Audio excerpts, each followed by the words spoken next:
Welcome, everybody, once again to another fun at-home table read. Tonight we're tackling another unmade film, the sequel Beetlejuice Goes Hawaiian. To quote Kevin Smith, must we go tropical? We'll see. We'll see how it plays out tonight. Going through on our cast, on action description, we've got Mary Pat. Perfect. I'm going to be reading the role of Beetlejuice. That's why my camera is currently off, because reasons. As Lydia, we've got Angi. Perfect. As Rita, along with a few others, we've got Carina. Fantastic. As Otho and others, we've got Curtis. There he is. As Ginger, the woman in black, and Tago, there she is. As Delia, we've got Anne. She's hanging out there somewhere. You ain't ready for this jelly. Oh, there we go. As Mr. Maui, along with Charles Dietz, we've got Eric.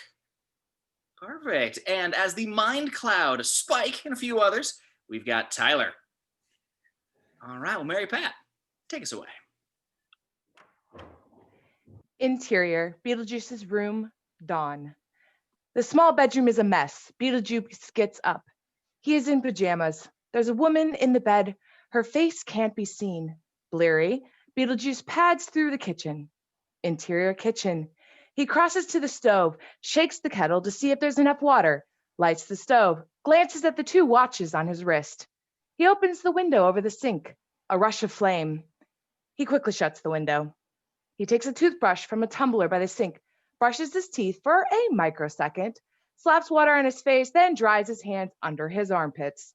The cockroach goes by. He picks it up, plops it into his mouth, picks up a jar of instant coffee and looks into it. Empty.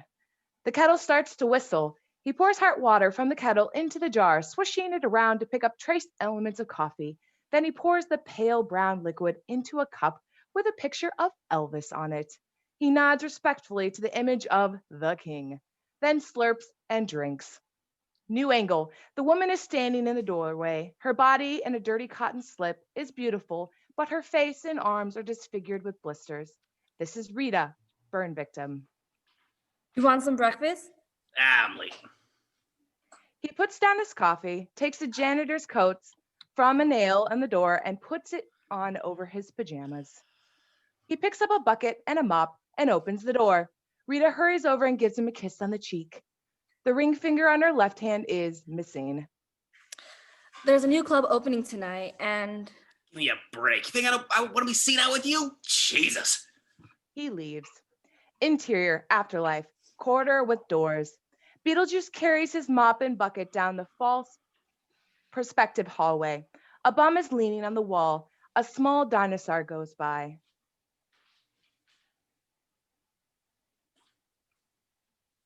Spirit change? No way. He opens one of the doors off the corridor and exit. Exterior desert highway, dawn. Beetlejuice walks across the thorny, stony desert with his mop and bucket. There are mountains in the distance. He approaches a highway. The lane goes towards the mountain is empty. The lane from the mountains is packed with silent traffic, nose to tail, as far as the eye can see. He passes a toll booth in which sits a tired, harassed girl. Hey, what's happening, babe? The girl, busy taking money from drivers, doesn't respond. Okay. Jesus.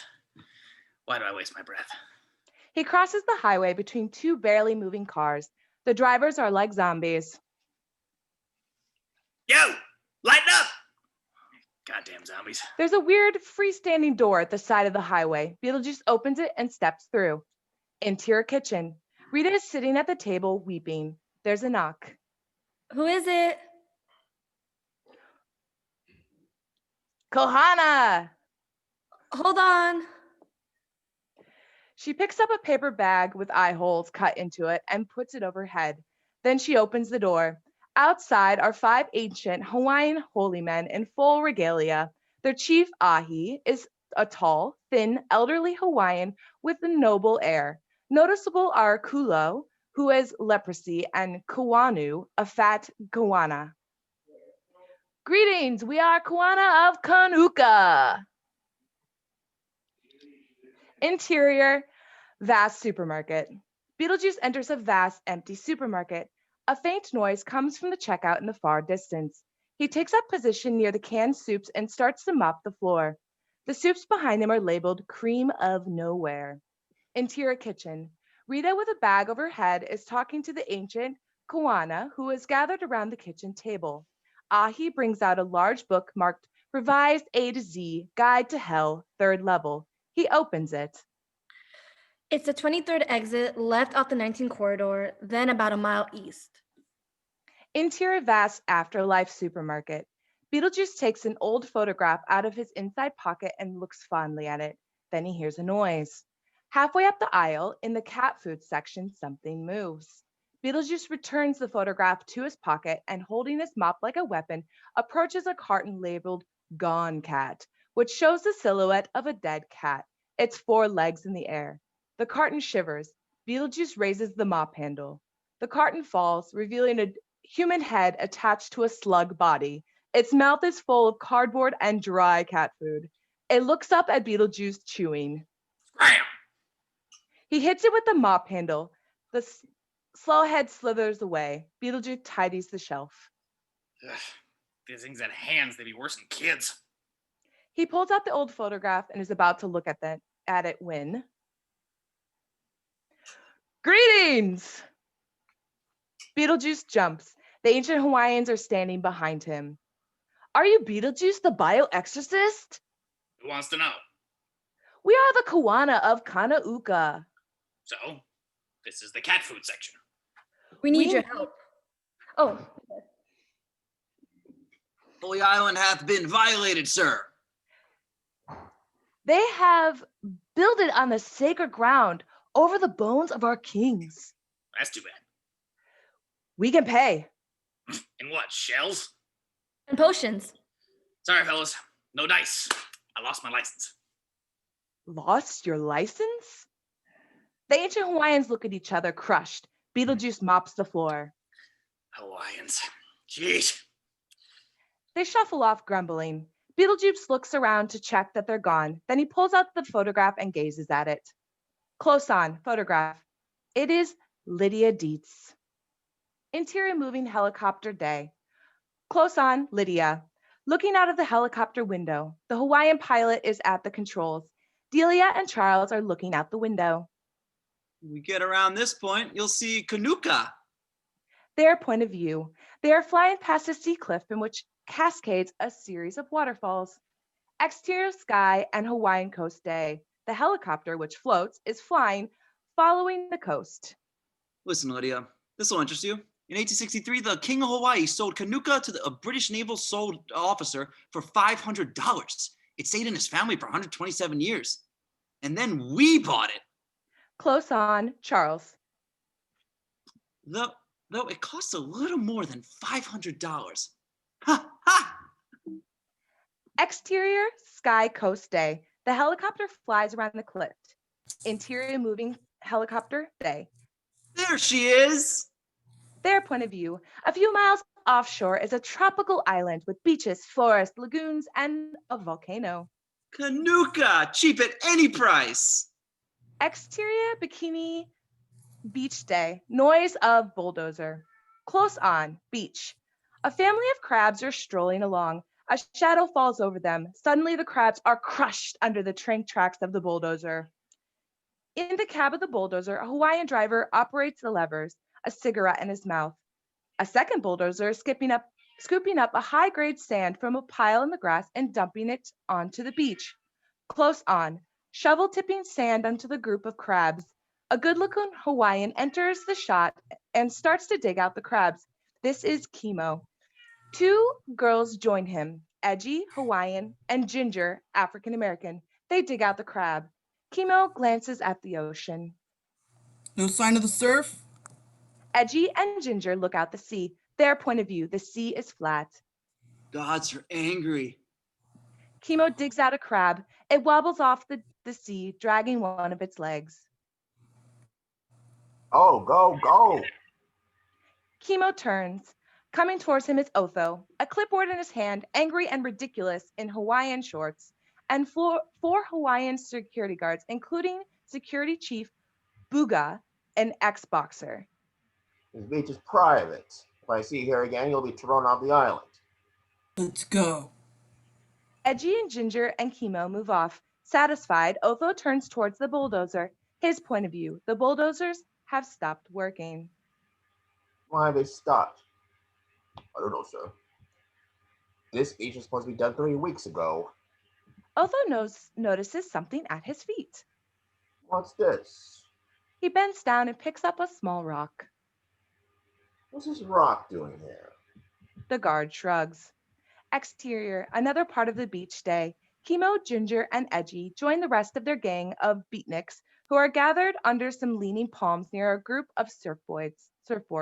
The others are Sukavati, American, Francisco, Mexican, Tago, Japanese, and Gerry, Hawaiian. Hey. Hey, these bulldozers really bum me out, man. Look! She points. Flying above the sea is the helicopter. Mr. Huge! Kimo looks thoughtful. Maybe we should organize another demonstration. Interior moving helicopter day. Close on, Charles. The Deets Paradise Resort Hotel. Their point of view. Below them, the hotel comes into view. It's a wild mix of most modern, deconstructivism, and vernacular styles.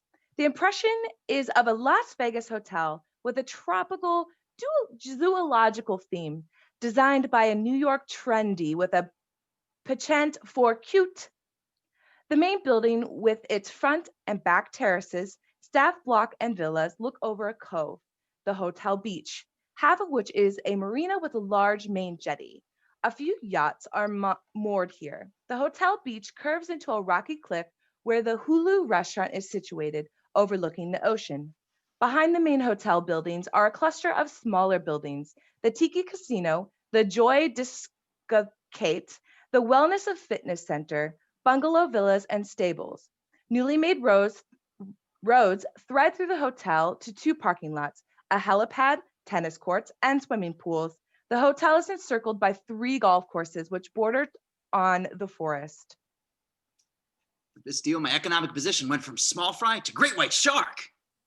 Exterior beach terrace hotel day. 2 flagpoles mark the entrance to the hotel's beach terrace. A banner is slung between the poles announcing, "Welcome to the Deets Paradise, 14 days to Gala opening." The helicopter passes overhead.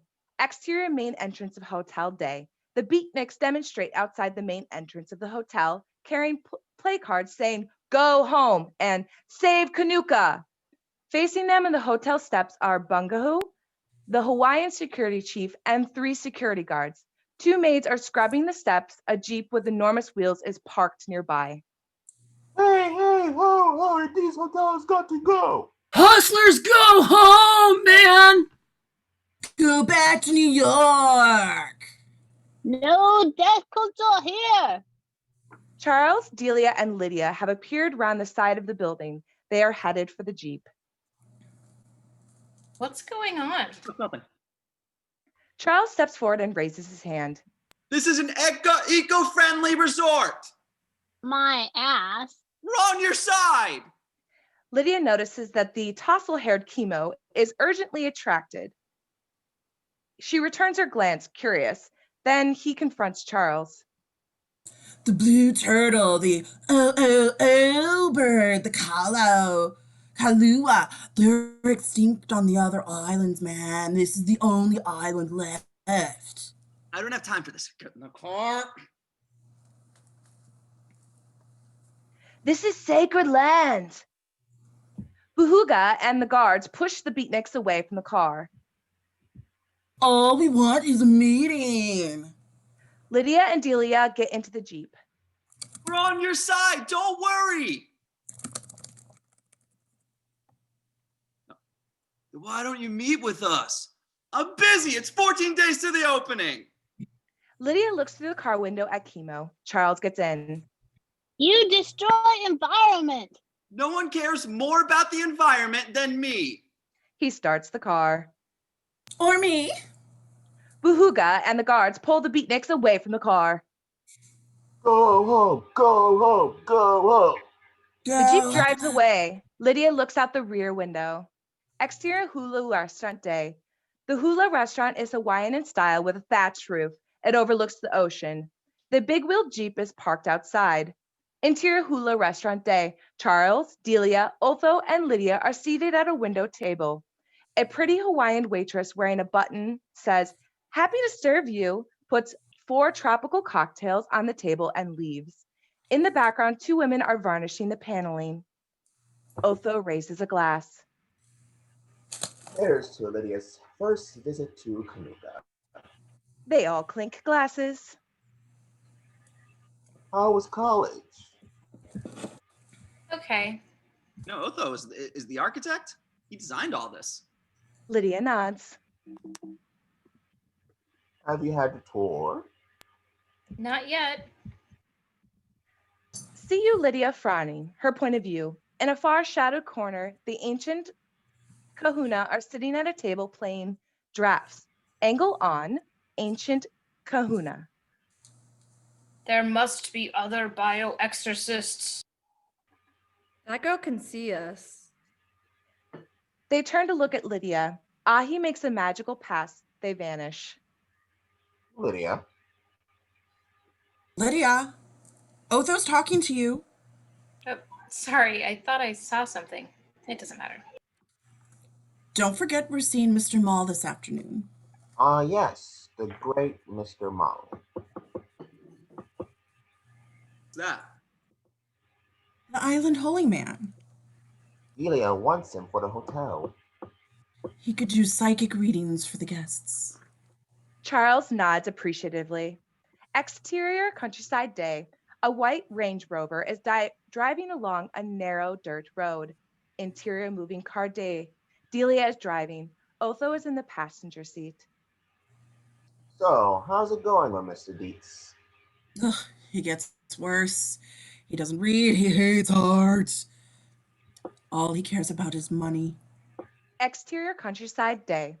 The white Range Rover drives past a gorgeous waterfall. So, the divorce is still on? Absolutely.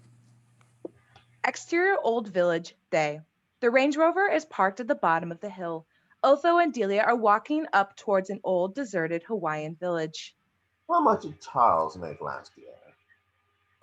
I'm not sure. About 2.36 million, I think. Did you update the prenuptial agreement? He won't do it. Well, maybe the holy man can help us with this. Exterior Mr. Maui's hut day. Otho and Delia are outside a grass hut. Otho knocks. Mr. Maui opens the door. He is an elderly Hawaiian in a long, dirty robe. His white hair sticks up in a comical manner. His lined face is melancholy and wise. He is not pleased to see them. Exterior seashore beneath cliff day. Lydia wanders along the base of the cliffs collecting seashells. She feels lonely and out of place. She rounds a large boulder and is surprised to see Sukavati sitting on a rock meditating. Sukavati opens her eyes and smiles serenely. You're the girl with Mr. Huge I'm sorry? at the demonstration. Oh, my father. Why do you call him Mr. Huge? When he first came here, he went around saying, "It's gonna be huge." Ah, Lydia grins. It's the first time we have seen her smile. Exterior ocean day. A school of dolphins is swimming by. Exterior beatnik beach day. Lydia and Sukavati walk along the beach. Sound of music is coming from the beatniks in the distance. How about you? oh, after I leave college, I'm going to be a roadie. That's interesting. Yeah, or maybe go to acting school or be a scientist, genetic engineering school, or maybe fashion design. I haven't decided at this point. By the way, I'm Lydia. Sukavati. Sukavati, that's an unusual name.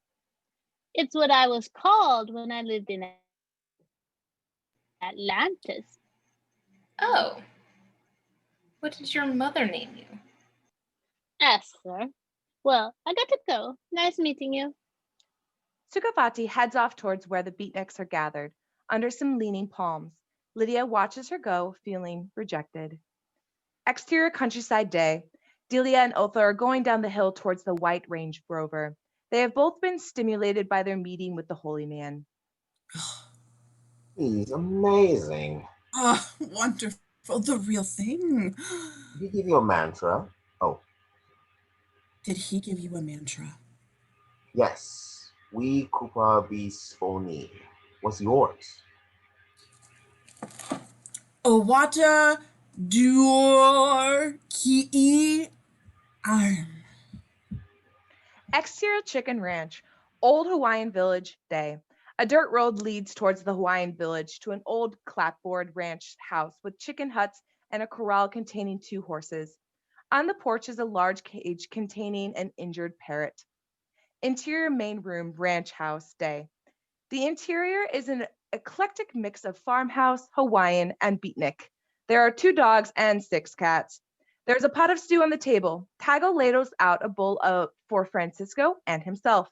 Edgy, Ginger, Sukavati, Gerry, and Kimo are eating. Sukavati is reading from the Dietz Paradise brochure. Fishing includes charter boats for big game fish, bonefish, and spearfishing, surf casting, pole and net fishing, and freshwater fishing. Gross! Hunting for pheasant, quail, doves, and partridge is from June to January, and pigs and goats may be hunted year-round. There's lots to go on the many splendid isle.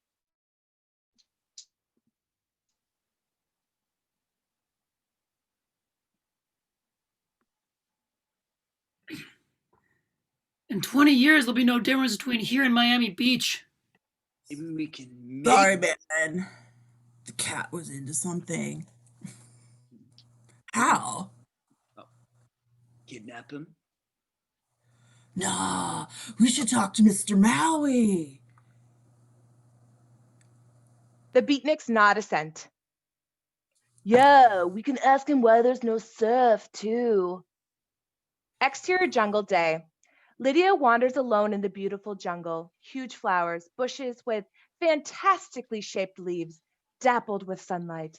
A big blue and red butterfly lands on her head. She goes very still and slowly reaches up. The butterfly alights on her hand. She brings the butterfly to eye level and gazes at it. You're so beautiful. And I'm so miserable.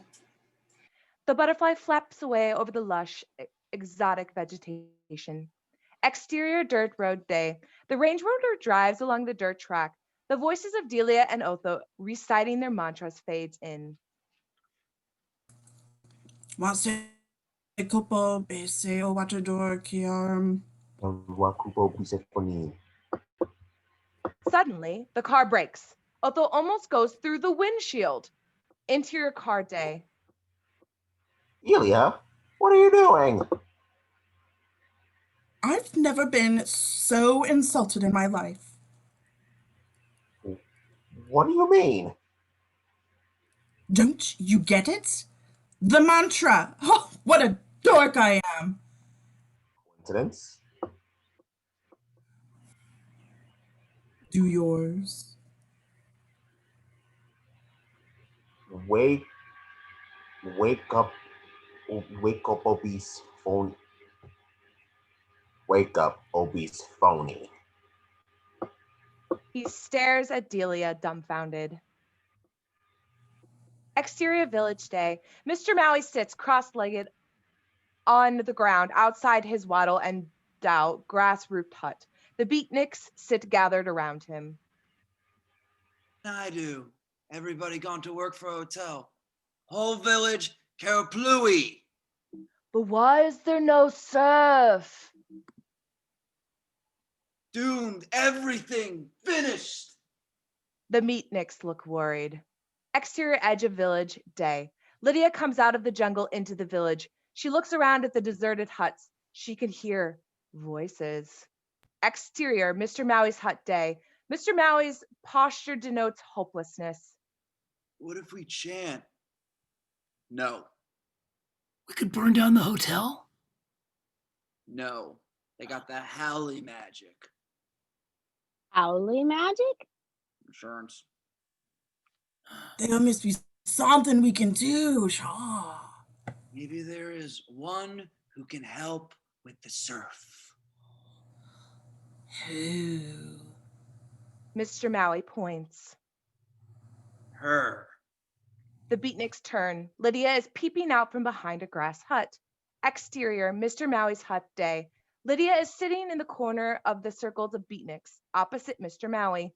He has both his hands on her forehead, his eyes closed. The Beatniks watch, transfixed. He removes his hands. You have a gift. Lydia opens her eyes, dazed. Did you ever call a wave? All a wave? I'll teach you. Interior Afterlife supermarket. Beetlejuice is sitting on a packing case, looking at his crumpled photograph of Lydia. A small black cloud forms over his head. A mouth develops in the cloud and two eyes. That sucks. If only I'd married this bitch, I'd be mortal now. You blew it! Shut up! Hey, you! Beetlejuice turns. Behind him is a skeleton with long hair wearing a peaked cap, gloves, and shiny black shoes. Get off your ass. You're behind schedule. What's the rush? We never get any customers. Just do it. The skeleton walks by. Beetlejuice puts the photograph in his pocket and picks up his mop. Asshole. He glances at the skeleton. Get a life! The skeleton turns threateningly. Beetlejuice looks busy. Exterior ocean, beach night. A beautiful night. The moonlight glitters on the waves as they roll to the shore. In the middle distance where the beach meets the land, a fire is burning. Sound of music fades in. The Beatniks and their two dogs are sitting around the fire. Kimo is playing acoustic guitar. Edgy sings a Hawaiian song. Tago is playing bongos. Surfboards are planted in the sand. There are blankets, sleeping bags, and pillows scattered around. The Beatniks are clearly going to spend the night on the beach. Exterior, rocks and sea night. Music distant. Lydia is in a trance, is sitting on the rock, facing out to sea. She takes a deep breath and sings. The sound which comes out of her mouth is extraordinarily alien, more like whale song than anything human. Exterior beach night. What's that? Kimo stops playing. The Beatniks stop and listen. From far away comes the strange sound of Lydia calling a wave. Exterior rocks and ocean night. Lydia is singing. The sea is noisier than before. A swell rises. It rises further. It picks up momentum. A series of shots. Lydia is singing. The Beatniks noticing the swell. Look! The swell rising until it's a wall of water moving into the land. The Beatniks run to get to their surfboards and head towards the sea. The two dogs dance down the beach, barking joyfully. Lydia sings, transported. The waves start to curl and break. The Beatniks stand at the shoreline and watch the wave excited. Lydia sings. 100 yards out, another swell begins. Dog, here comes another one, man. The Beatniks rush into the water with their boards. The moon reflecting in the ocean. Lydia singing. The deserted fire burning and crackling. The Beatniks paddle out. The wall of water approaching. Kimo is the first to catch the wave. He leaps up onto his board. Lydia sings. Kimo surfs. He is a superb surfer. The other Beatniks catch the second wave. Everyone is surfing in the moonlight. Interior hula restaurant night. Long shot of ocean from cliff top. Pull back. The ancient Hawaiian ghosts are looking out the window at the revived sea as rolling surf. The surfing Beatniks are like dots in the distance. Ah, someone hath encountered our spell of cessation. Exterior rocks and ocean night. Lydia stops singing and comes out of her trance. She's exhausted, but elated. All around the waves are crashing. Foam is spilling and splashing around the rocks. Exterior beach night. Under the leaning palms, the Beatniks and their two dogs settle down to sleep. The fire is dying down. A little distance away, Kimo and Lydia sit, talking. Have you always been a psychic? No, it started when I was 14. We had these two ghosts in our house in Connecticut. You're a white witch. Not really. Being psychic is no big deal. It's an accident, like being born with a big nose or something. Kimo is already half in love with her. Exterior beach later. The Beatniks are asleep. The fire is almost out. Kimo and Lydia are still talking. My people have given up on the traditional beliefs in exchange for televisions and washer dryers. They don't care that Kanuka is a scared island. They want the money and bring tourists will bring. Uh-huh. Mr. Maui had a vision where all the animals, even the birds, were dead, man. Even the fish in the sea. Oh, a Kanuka was a giant parking lot. All the concrete and cars. This is what we want to prevent, but it's hopeless, man. My people call us outlaws now. Pu'uli. Pu'uli? Crazy outlaws, man. Exterior beach later. The fire is out. Tago is snoring lightly. It is very dark. Kimo and Lydia are still talking. He built a hotel here because it's beautiful. Because people will pay to come see the beautiful place. But when the tourists come, they bring business, shops, cars, more hotels, man. Nature is destroyed, and the island is beautiful no more. I want to spend just 20 minutes with him. Make him listen. He won't listen. My father never listens to anything. Kimo looks at her sadly. He is utterly handsome. Exterior beach and ocean, dawn. Angle on, bird singing. The sun comes up, spreading its rosy light over the cliffs, the trees, the crescent beach, and the sleeping Beatniks. Close on, sleeping Beatniks. Kimo and Lydia are asleep in the same sleeping bag. Exterior terrace, hotel villa morning. Charles, Delia, and Otho are having breakfast on the terrace. Charles is reading the Wall Street Journal. Lydia is coming up the path towards them. Where have you been? We're just about to call the Marines. I spent the night on the beach. Oh dear. Hi, Dad. Lydia joins them. And some mango juice. It's delicious. Oh, I must show you what I got yesterday. She exits into the villa. Lydia has a dreamy look in her eye. The ever-perceptive Otho notices right off. Night on the beach, huh? I hope it wasn't one of those awful beatniks. Oh my god! Jimmy's gonna take a bath with those junk bonds? Delia comes out with two wooden statuettes of fierce-looking island devils. She places them on the terrace and reaches inside for two more. These will be perfect for the Tiki Casino. Delia places the second pair next to the first. I bought them from the head waiter. Guess how much? I don't know. $8. Elia's a genius. This one's definitely museum quality. Oh my god! Donald's gonna take a few haircuts with that deal. Delia gives the chuckling Charles a withering glance. So what are we doing today? Charles want to show Lydia the staff apartments. Exterior courtyard, staff apartments, day. The big wheeled Jeep is in the background. Charles, Otho, Delia, and Lydia walk towards the front entrance of an ugly concrete apartment building. Charles points to the roof. See that? Their point of view, on the roof of the building is a large satellite dish. 50 channels. Part of the courtyard is occupied with Hawaiians resting, playing bowls, drinking beer at tables. Two horses are tethered to the fence post, flicking the flies off with their tails. A tired-looking Hawaiian man, surrounded by children, is talking to a young Hawaiian in a suit with briefcase. Charles leads them across the courtyard. The Hawaiians nod respectfully as he goes by. Charles acknowledges with a wave. When we got here, these people had nothing. They enter the staff block. Pan to Hawaiian. He is bewildered. The young Hawaiian is waving a piece of paper at him.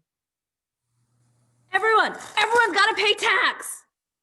Interior corridor. Staff Apartments Day. Charles, Otho, Delia, and Lydia walk down the corridor towards the back entrance. They pass a washroom. Sounds of two women shouting in Hawaiian. Lydia looks into the washroom. Her point of view.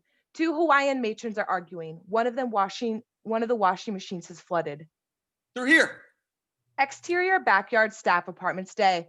Charles, Otho, Delia, and Lydia step out into the backyard. It is full of life.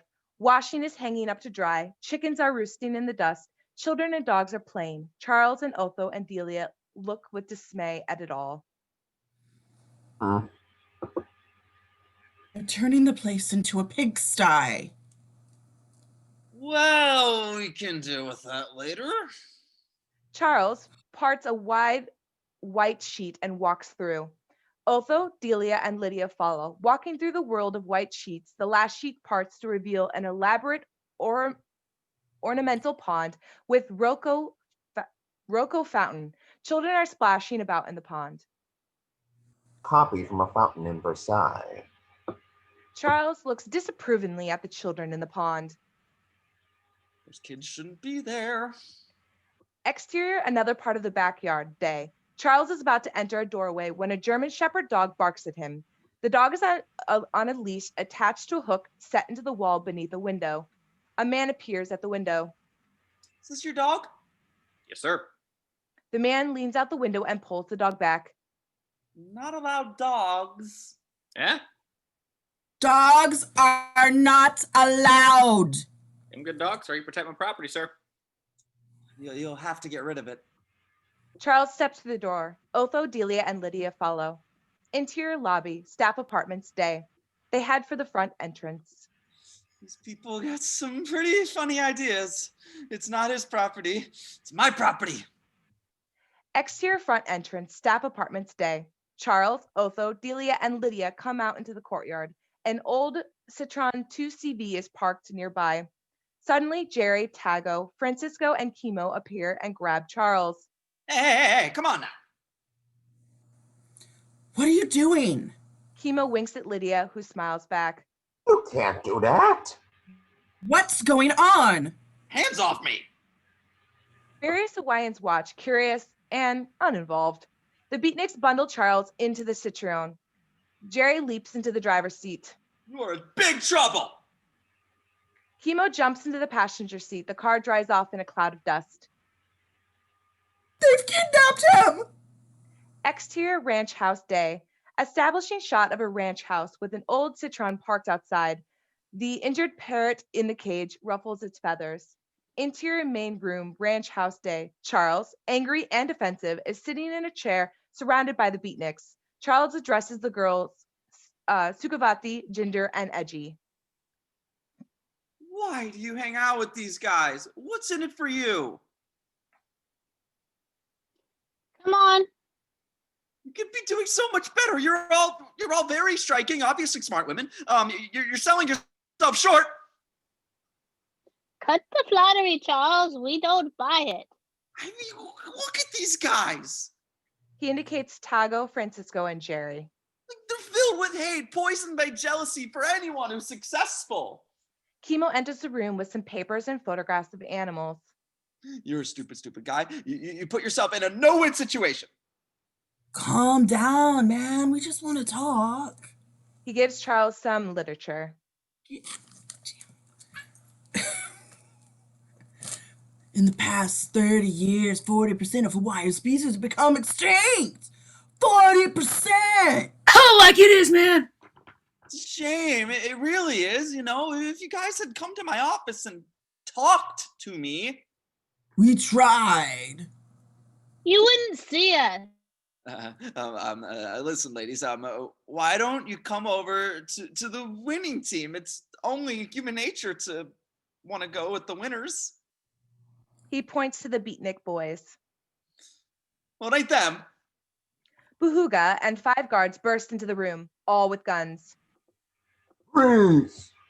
Exterior ranch house day. The Beatniks are marched out, handcuffed and under guard, and put in the meat wagon. Lydia watches from the bushes, unseen. Charles and Buhuga come out onto the porch. Please call the police in Honolulu. Yes, sir. Close on Lydia. She is horrified and near panic. Exterior rice paddy, Old Village Day. Mr. Maui is planting rice. Lydia is holding an apron full of seedlings. She holds out his hand and she passes him a bunch of shoots, which he proceeds to plant. So I thought the best thing to do was call him. I always said I never would because he's kind of scary, but this is a real emergency. My dad says Kimo's going to get 10 years for kidnapping, and I can easily send it back. I just say his name 3 times. But when I called him, nothing. Nothing happened. Good. You should never summon a demon unless you make him sign a binding contract first. But we've got to do something. Well, first we plant the rice, then we find your demon. Exterior Old Village night. Everything is quiet in the deserted Hawaiian village. An ethereal light comes through the gaps in Mr. Maui's hut. Interior Mr. Maui's hut night. The hut is bathed in a spooky light.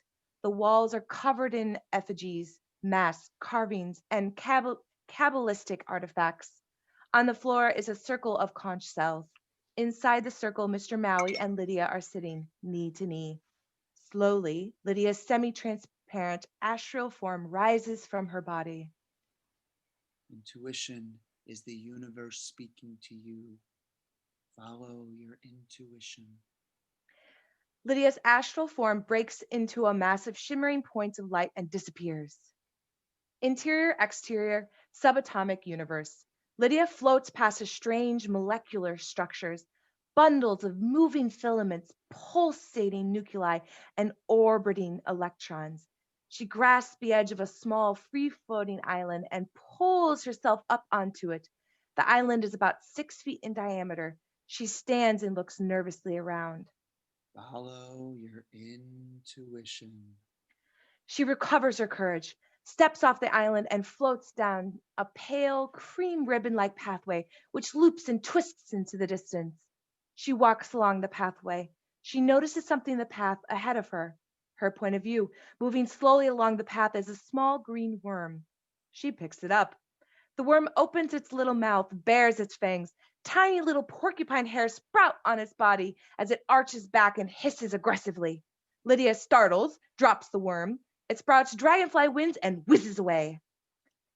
Interior, exterior, another part of the subatomic universe.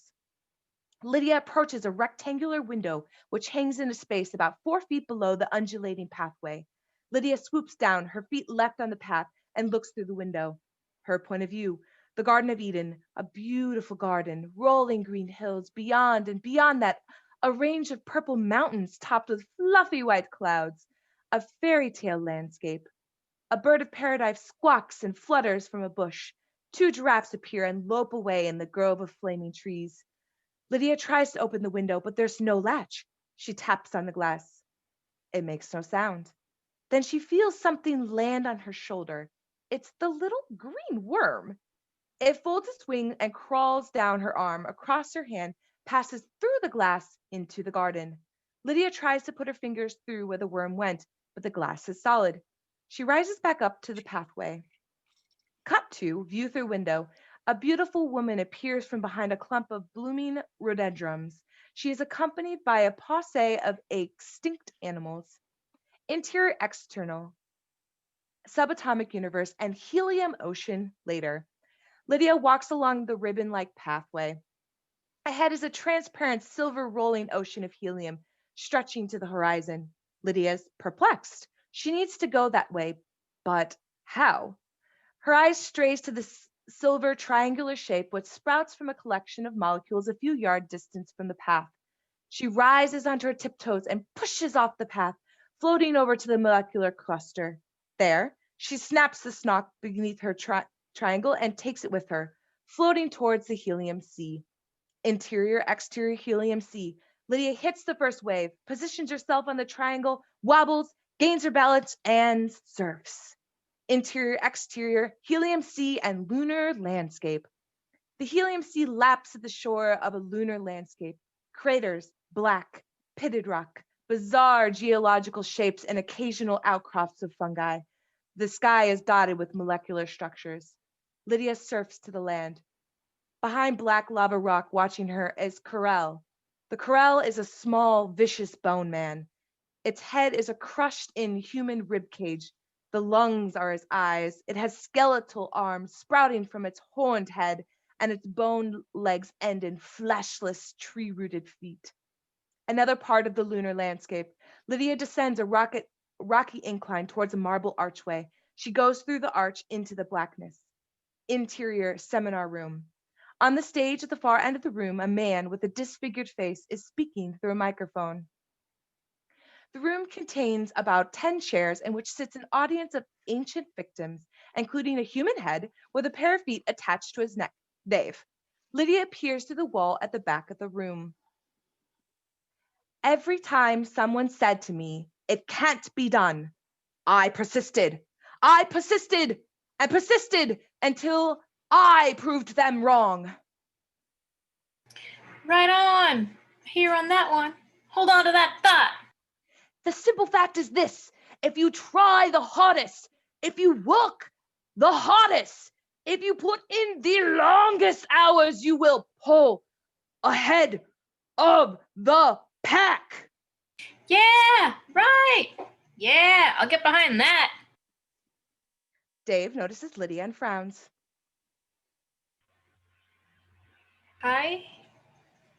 Interior afterlife corridor. The audience leaves the seminar room, going off in different directions.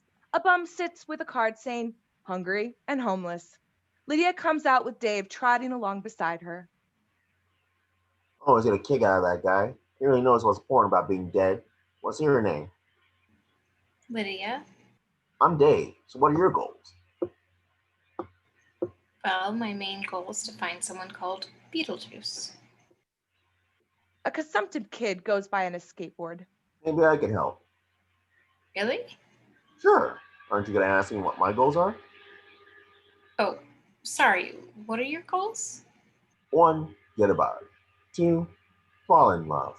3. Qualify for the reincarnation program. Although I don't know. Last time I ended up as a lawyer. Interior phone booth. The phone book is open on the ledge beneath the phone. Lydia is holding Dave up so he can look at the book. Not listed. What do you dial for information? Afterlife corridor and phone booth. Although a window is in the corridor, huge blue-green bubbles burst upward. A bum sits with a sign saying, "Will work for food." A man in a loud checked jacket and bow tie stands holding a sign saying, "Wife wanted." Interior phone booth. Lydia has the phone to her ear.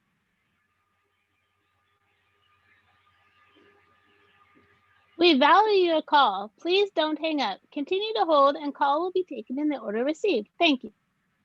Interior operating theater. A surgeon, an anesthesiologist, and 3 nurses with beehive hairdos encased in see-through plastic are operating on a patient. They wear green masks and gowns.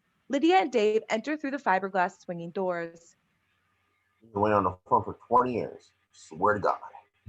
Lydia glances worriedly at the operation. The surgeon has in his hand in the patient's open stomach. He pulls out a bloody squid-like animal and throws it into a bucket. Interior afterlife stairway. Lydia and Dave descend an eerie stairway to a landing. There's a door on the landing. Dave pauses outside the door. Through here? Yeah. Lydia opens the door. Exterior Saturn's ringed freeway. Lydia clings to the doorknob as she swings out into space. Beyond her is a Saturn-like planet with giant golden rings around it. Humans with aggressive, snarling expressions are driving in convertibles. They honk their horns, narrowly miss each other, yell at each other, and race endlessly around the planet's ring. Lydia swings back on the door, regains her footing on the door of the stairwell. Interior stairs and landing. Lydia pulls the door shut. Whew. Sorry. Is this door? He indicates a second door in the landing. They go through. Exterior snowscape day. Dave and Lydia materialize on a glacier. It's snowing. As far as the eye can see is white snow. This way. Do you want me to carry you? Hey, don't babysit me. I'm faster on these feet than a lot of you guys with legs. Sorry. They walk. How did you come to... I mean, what happened to your Audie? Beats me. Why does anything happen around here? Dave disappears down a hole. Lydia looks down into the hole. Dave? Come on. Lydia slides down the hole. Interior foyer, Afterlife restaurant. Lydia and Dave shoot down a slide into the foyer of a restaurant. Behind the reception desk is a woman in black, her face hidden behind a black lace scarf. Did you book? We're not eating. It's Spike here. You'll love this guy. Interior Afterlife restaurant. Lydia and Dave pass the hat check counter. A smartly dressed couple are at the hat check counter. A Chinese girl with no eyes is hunting through the reel of coats. My wife has the beaver! The blind Chinese hat check girl pulls out a beaver coat. The heads on the fur coat are alive, snapping and snarling. New angle. The restaurant is a small, trendy place with black and white tiled floors, Jackson Pollock paintings on the walls, and a bar. Behind the bar is an aquarium filled with mutant fish. Lydia helps Dave up to a bar stool. That's him. Spike, the waiter, is an elegant black man wearing earrings, dark glasses, and a small white apron. He's serving a table of hypnoids. These are headless people dressed like pop stars. They fork spaghetti directly into their necks and suck it in. Seated at the other tables are a barefoot couple eating diligently with knives and forks, a snake woman eating eggs, a gored matador romancing a blue-faced female long-distance swimmer in a bathing suit, a bodybuilder in posing pouch drinking a glass pitcher of apricot-colored vitamin shake, and an old couple dipping crackers in their soup. Hey, Spike. Yo, Dave! Getting me. They slap hands. One of the hypnoids sneezes, blowing spaghetti all over Dave. Ugh. Spike wipes him off with his cloth. Yo, catch a guy by the name of Beetlejuice. Juice. Wait a second. Spike goes off to attend a table. Spike knows everybody. Lydia's watching the bodybuilder who finishes his pitcher. Then his muscles go into spasm. He struggles, falls to the floor, and is strangled by his own neck muscles. Spike returns to the bar. What's the name again? Beetlejuice. Never heard of him. Spike throws napkins over his shoulder and heads off through the saloon doors into the kitchen, from which clouds of steam are pouring. Lydia looks disappointed. Don't worry. We'll find a sucker. I got connections every place. Lydia goes into a trance. I know people. People know me. I even know people that ordinarily you wouldn't have even want to know. Mr. Maui, can you hear me? Lydia, you are a ghost in the world of the dead. You can do anything. Concentrate. Focus. Visualize. Remember how you called the waves. Lydia nods. Dave is looking at her, concerned. You okay? Lydia puts her hand on his head. They both disappear. Angle on, old couple. The old man pushes away his empty soup bowl. That soup sure was filling! I bet it was.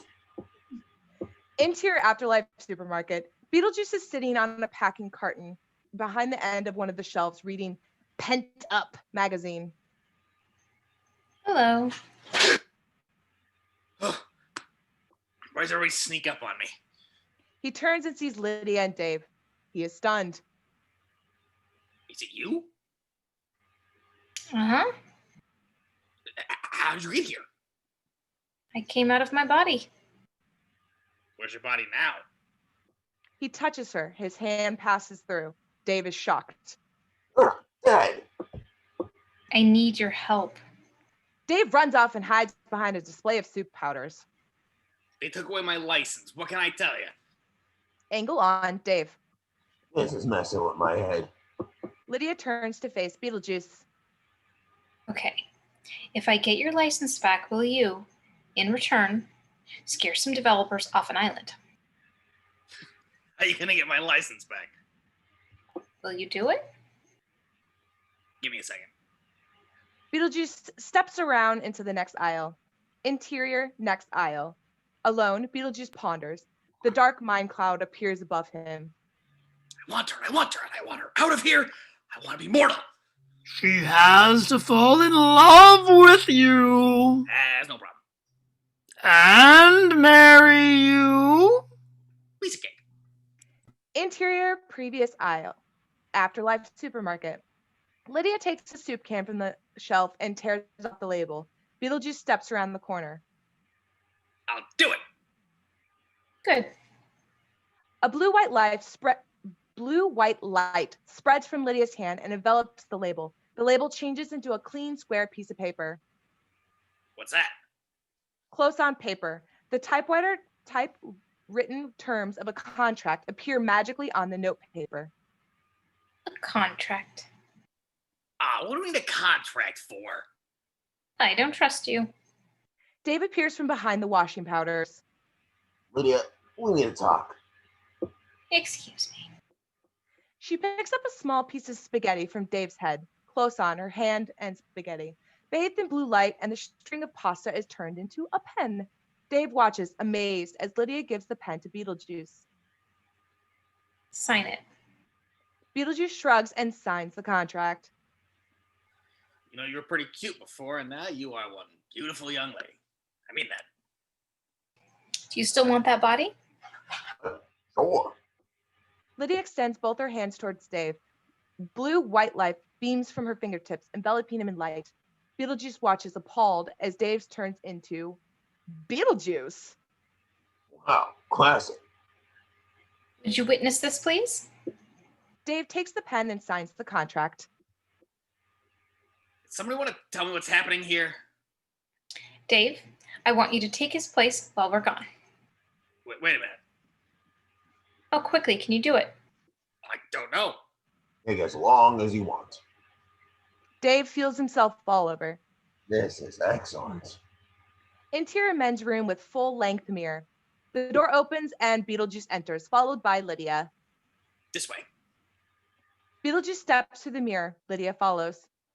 Interior singback barn. The plank walls are covered with nautical stuff. A pair of oars, ship's wheel, anchor, lobster pots, glass floats, nets, etc. Here, a group of singers in the 70s, San Francisco-type clothes, are condemned to sing call and response songs for eternity. They are a man on the bass fiddle, a man on the banjo, two women in dresses sitting on stools, and the lead singer on guitar. And the sick doe she run over the plain, but he with his hounds did turn her again, and it's there he did hunt in a merry, merry vein, among the leaves so greeno. Jackie boy, Master! sing you well? Very well. Hey down, Oh, down. derry, derry down, All the leaves so green, oh. with the hay down, down, Ho down, down. hay down, Ho down. derry, derry down. Among the leaves so green, oh. Lydia follows Beetlejuice past the singing group. Oh, bastards. Beetlejuice crouches down and exits through the fireplace. Interior Department of Permit Paranormal. The hall is bursting with people. Most of them are standing in lines which crisscross each other and lead to various counters, crowded with piles of documents. In one corner, a dentist is working on a patient's mouth. Next to him is a shoeshine boy polishing the hooves of a satyr. The officials at the busy counters are harassed and angry. There are lots of signs in the walls and hanging from the ceiling. Inquiries, written tests here, registration, check cashed, no ID required, bad credit, no problem, parking lot sale, 50% savings and a discount body parts. The people standing in line include wizards, witches, bishops, gargoyles, witch doctors, yogis, magi, priestess, vampires, demons, and a pope. Lydia and Beetlejuice are standing next to a witch.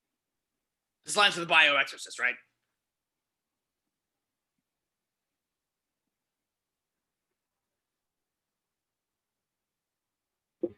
For those that understand, no explanation is necessary.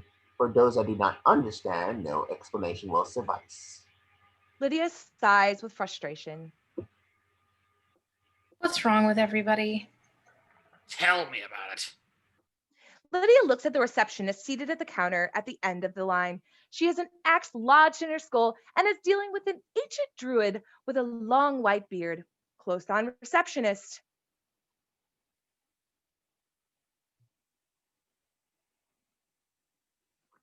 Take this to window E and show your old license, written and practical pass papers, death certificate, and recent photo. Next! The druid shuffles away, mumbling. Angle on Lydia. A laser light beams from her forehead to the receptionist. An Aborigine witch doctor has stepped in front of the counter. Not you. She points at Beetlejuice. You. Come to the front. The others scowl and grumble as Beetlejuice moves past them to the front of the line. Angle on Lydia, waiting.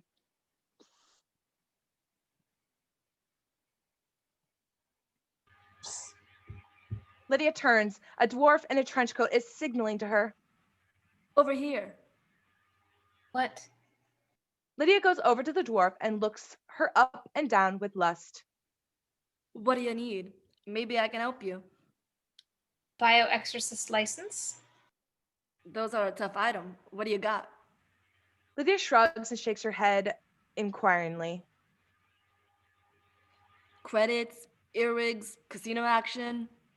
Lydia shakes her head. Tell you what, I'll do it for a smoke. Smoke of what? You. Angle on Beetlejuice at the counter. Take this to section D, then follow the blue line. Like the head jewelry. You free Saturday night? Next! Angle on Lydia and the dwarf. He has his hands on her waist. The dwarf's nostrils expand in size. Lydia dissolves and is sucked into the dwarf's nostril. He stands in near ecstasy. His eyes close.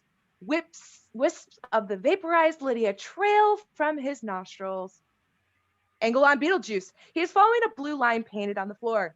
Angle on Aborigine witch doctor at receptionist counter. Lost my keys. Angle on dwarf. He exhales. Lydia comes back out of his nostrils. Her hair mussed. Boy, am I baked. He opens his coat, and inside is bursting with different documents. He selects a piece of paper and gives it to Lydia. Here. Close on, paper. It's a bioexorcist license, signed and stamped. Fade out. Exterior Hawaiian village night. An ethereal light spills out from Mr. Maui's hut. Interior Mr. Maui's hut night. Lydia's astral body returns to her earth body. Her earth body wakes. Lydia's groggy and stiff. Mr. Maui enters the shot with a glass of water. Welcome back. Lydia nods, takes the glass of water, and drinks. Thanks. Okay, let's try it. She takes a breath. Beetlejuice. The walls shake. Beetlejuice. The walls shake more. Masks and wall hangings fall to the floor. Beetlejuice. The door of the hut flies open. A violent wind rushes in. Lydia and Mr. Maui are blown over. The wind dies down. A column of smoke appears. Beetlejuice steps out of the smoke. He is dressed like a parody of a tourist in a hat, dark glasses, shorts, and a t-shirt saying, "Tight butts drive me nuts," and carrying a giant cooler. Is this the right fashion message? Exterior hotel and Ocean Terrace Day. The banner at the Ocean Terrace entrance says, "Welcome to the Deets Paradise. 9 days to gala opening." Interior, laundry room, staff block day. An army of maids is bleaching sheets. The room is full of bleach fumes and steam. Close on, maid poking, swirling washer tubs filled with sheets with a stick and pouring in bleach.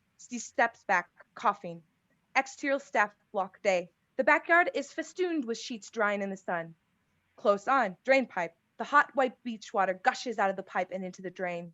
Exterior woods and river day. Exotic Hawaiian woodland and flamboyant flowers. A bird alights on a tree. Close on, sewer pipe.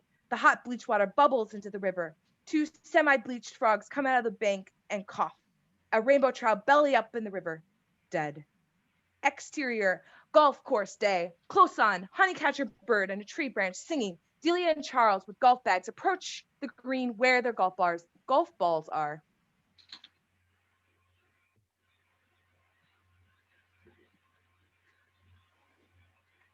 Horse. Yes. I don't know what's gotten into you. I've told you 100 times. You never listen. Tell me again. They have reached Delia's ball. She selects a club. You get all the money. I share it with you. Are you gonna listen? Okay. She tees up. Birdsong continues. You get all the money and all the attention, all the credit and all the success, and I get menopause! She swings and connects with the ball, close on tree. The ball hits the honeycatcher bird, killing it stone dead. Exterior Beatnik Ranch Day. The meat wagon pulls up outside the ranch. 2 security guards get out and open the back doors. Kimo and the Beatniks get out, amazed by their unexpected freedom. They are greeted by 2 ranch dogs. The old Citron 2CV arrives, driven by a glassy-eyed Buhuga. Beetlejuice is in the passenger seat. Lydia is in the back seat. Interior Citron Day. Better not tell anybody my real name. No. Call me Monty. Monty? Yeah, I always kind of like that name. They get out. Exterior Beatnik Ranch Day. The delighted Beatniks gather around the Citron. The guards wait by the meat wagon for instructions. How did you get us out? Thanks, Lydia. Don't thank me. He's the one who did it. This is Monty. Hi. The Beatniks shake his hand. Muchas gracias, man. How did you do it? Simple hypnosis. He turns to Buhuga and clicks his fingers. Buhuga gets out of the car and approaches him. He's a magician. Cool. You can go back now. But what do I say to Mr. Huge? Coca-Cola. Coca-Cola. The Beatniks watch, amazed and amused, as Buhuga stumbles to the meat wagon. Back to base. They get into the meat wagon and drive away. Beetlejuice takes Lydia aside. How about you let me have a few days on the beach? I need a little fun. I ain't had a vacation in 400 years. All right. 3 days. Then you scare off the developers. Sure, no problem. Exterior Hotel, Marina and Hotel Beach Day. Series of shots. The ocean. The waves are rolling high. The marina. A dozen yachts are moored against the jetties. A passenger ferry is docked at the main jetty. Tourists of all ages are streaming off the gangways. Hawaiian girl greeters in grass skirts put leis around their necks. A group of good-looking surfer boys and girls with bags and surfboards head for the beach. The biggest of the group, Biff, pushes through and takes the lead. 3 matrons are among the tourists heading for the hotel. It looks nice, but last year Harold and I went to Borneo. Now that was a vacation. I've been to Borneo. Didn't care for it.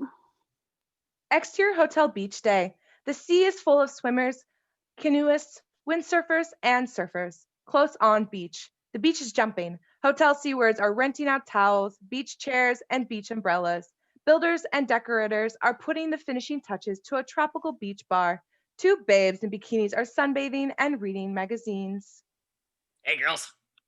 The babes look over the top of their sunglasses. Beetlejuice is standing above them, dressed like a cool New York photographer on holiday. He has a camera in one hand. I'm Bruce Weber, He puts out his hand and smiles politely. the photographer. Melinda shakes his hand, uncertain. Bruce Weber, the fashion photographer? Both girls sit up and take notice. Well, I'm not working at the moment. I'm on vacation. But when I saw you 2 beautiful babes lying out here with a pair of mouth-watering wings in doggy heaven, I said, whoa! Get your camera, Bruce. Maybe these 2 chickies wanted to make the cover of Vogue. Vogue? Beetlejuice nods and walks around then, contemplating them with a professional eye. What's your name, gorgeous? Melinda? Okay, Melinda, I need you on all 4s with your butt facing me. He turns inquiringly to Dana. Name? Dana. Dana. What you do is sit on her back. This is for a test shot. Oh, okay. The girls follow instructions. Like this? Rear end out a shade more, Melinda. He surveys them with a critical eye. All right, Melinda, turn the top half of your body around as far as it'll go. Dana, then turn around and face me, but don't move your buttons. They do so. What do I do with my hands? Behind your head, arch your back, stick out the jugs. Another angle. Two bodybuilders are lifting weights. They notice Beetlejuice and the contorting babes, their girlfriends. Dana, this could be tricky, but I want you to try it. Lift your right leg, no, your right leg, over Melinda's left shoulder. I don't think I can do that. Here, I'll help. The bodybuilders put down their weights and walk over to where Beetlejuice is pushing and pulling the two babes into absurdly sexy positions. Just as he is adjusting Dana's breasts, he is pushed roughly on the shoulder.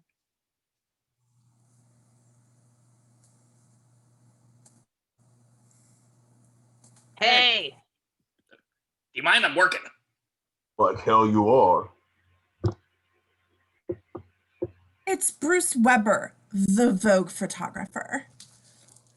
Exterior Hotel Beach later. Marty, Troy, Melinda, and Dana are contorted into a four-person human totem pole. Beetlejuice steps back and admires his creation. Behind him, a family are playing volleyball. Two of the kids are staring at the human totem pole. What's that? Yeah, a bunch of yo-yos. Exterior Hotel Parade of Shops. Armanlegi Day. Through the window of a clothes store named Armanlegi can be seen Charles, Otho, and Delia. Delia is talking with the pouty ex-fashion model shop assistant. Two elderly tourists go by, filming the shop with a camcorder. Interior Armanlegi Day. Delia is holding two silk tops, one blue and the other black. Charles and Otho are talking. They haven't finished yet? Tomorrow, he says. Good choice. Delia is holding the black top up against herself. Oh, you think so? Contractors ripping our faces off. Through the shop window, the hulking Buhuga can be seen. He enters the shop. I know. What can I do? Angle on, Delia and the shop assistant.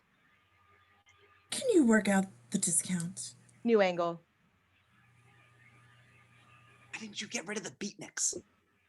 Coca-Cola. Charles and Otho blink, momentarily mesmerized. Well, okay, but be more careful next time. Yes, sir. Delia turns to Otho. I like the blue, but the blue always makes my face look fat. Otho frowns, confused.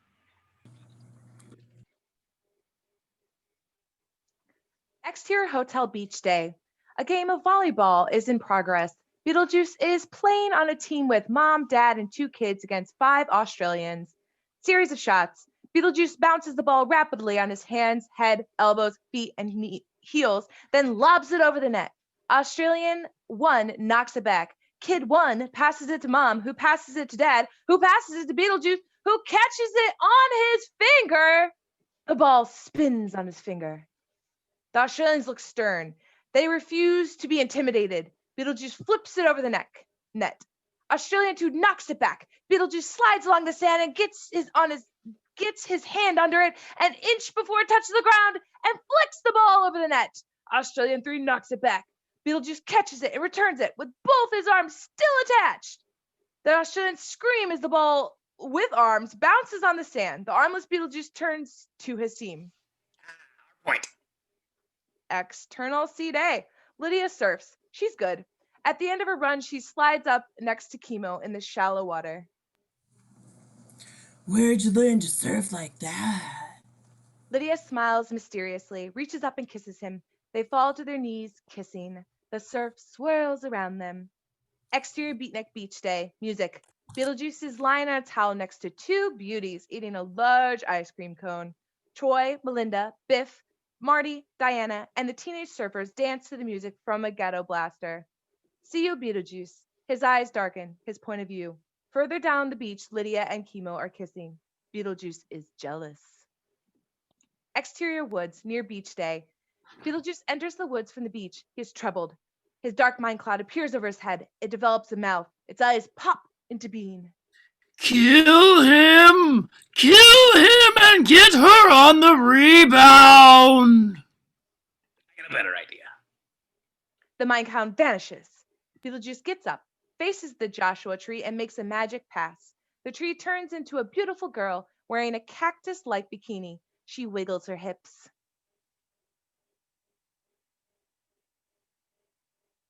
Hi there, big. Hey there, big boy. Beetlejuice puts an arm around her and leads her to where is a view of the beach and the ocean. See that poser over there? He points, their point of view. Beyond the beach, Kimo is surfing. Yes? You want him. You need him. You gotta have him. Got it? Cactus nods and heads off towards the beach. That'll fix his surfboard. Exterior Beatnik beach day. Music. The Beatniks ghetto blaster. Castix trots down the beach past the Beatniks and Lydia. They watch her go, amazed by her appearance. Lydia looks up from her book on wildlife. Hey, check it out! Cactus goes to the edge of the beach and starts to dance. She shakes, simmies, wriggles, humps, and struts. Cool bikini. Man, this is one crazy beach. Exterior sea day. Kimo surfs, his point of view, Cactus dancing on the beach. Exterior beach day. Cactus dances. Beyond her in the sea, Kimo wipes off his surfboard, and Kimo comes off his surfboard and wipes out dramatically. Exterior sea and underwater day. Kimo's wipeout. The board goes flying. He tumbles under a ton of churning water. He goes down, flailing, hits an outcrop of coral, and disappears from sight. Exterior beach day. Angle on. Beatniks. Ouch. Lydia looks vexed. External Beatnik beach. Shore day. Kimo, bleeding slightly from the head, comes out of the sea carrying a surfboard. Cactus goes up to him. Are you all right? Oh, yeah, thank you. My name is Cactus. Angle on Lydia, watching them talking. It's too far away to hear what is being said. Close on, Cactus and Kimo. She puts her arms around him. Do you want to kiss me? Well, no, Angle on Lydia. Doing? Angle on Cactus and Kimo. He tries to remove her arms, but she won't let go. Kiss me. If I kiss you, will you let me go? Cactus nods. Okay. They kiss. Cactus puts everything into it. It's one hell of a smooch. Finally, Kimo pulls away, dazed and breathless. Angle on Lydia, watching them, furious. External lagoon shore, dusk. Music. A band is playing. Behind them, the lagoon reflects the rays of the setting sun. Teenager surfers, Biff and his friends, the bodybuilders, Melinda, Diana, and Cactus are dancing on the firm sandy ground. Cactus is wearing a glorious dress which looks like it's made from soft green tree moss. Tables bearing food, beer, Doritos, dips, etc. flank one side of the dance area. A light wind rustles the palm trees. The Beatniks are gathered around an open wood fire, cooking sausages. Some are smoking pot. Lydia and Beetlejuice are sitting together. Kimo is speaking.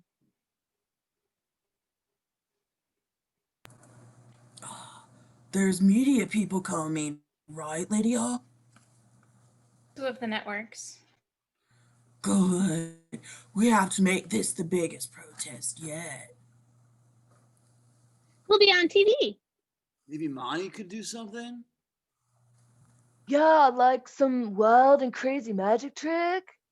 Then they'd be sure to put us on TV. I will on one condition. He offers Lydia his hand.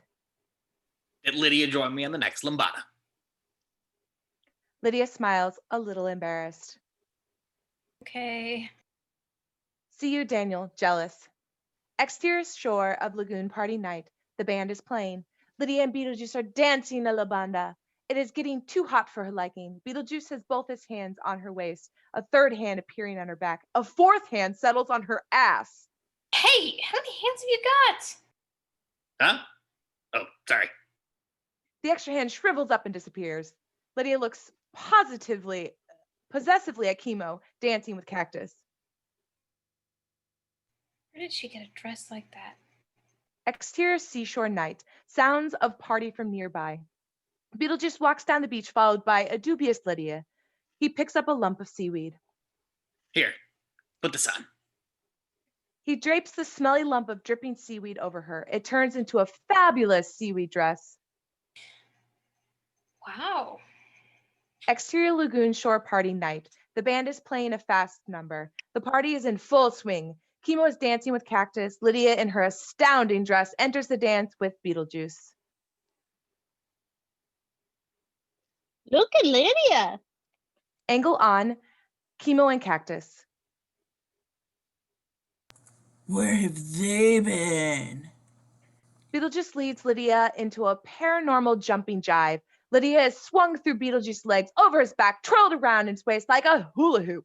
At the end of the dance, everyone applauds and cheers. Yay!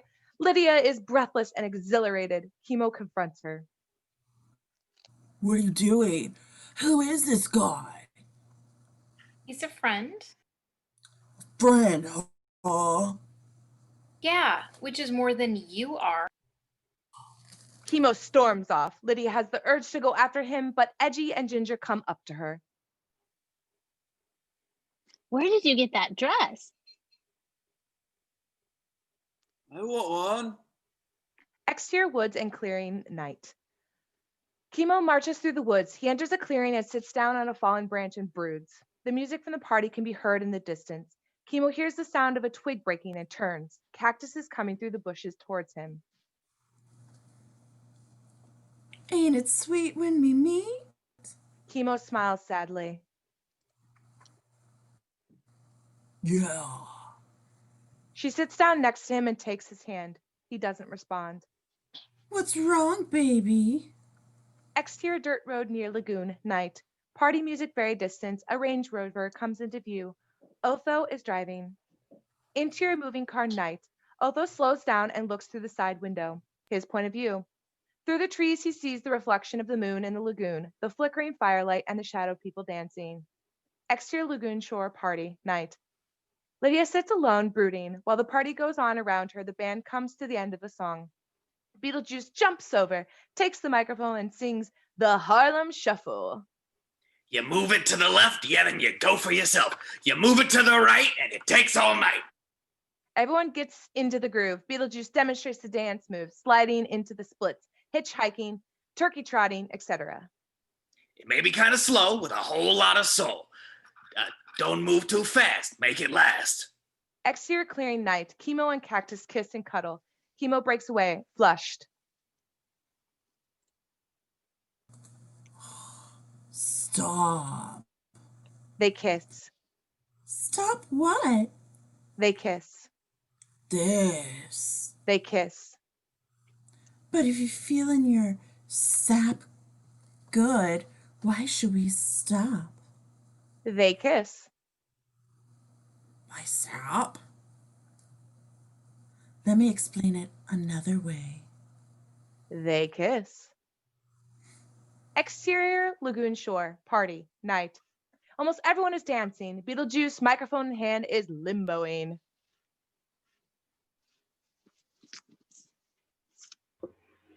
Yeah, do the Harlem Shuffle. Oh, do the monkey shine, yeah. Yeah, do the Harlem Shuffle. Shuffle. New angle. Lydia is talking to Edgy. Have you seen Kimo anywhere? Edgy shakes her head.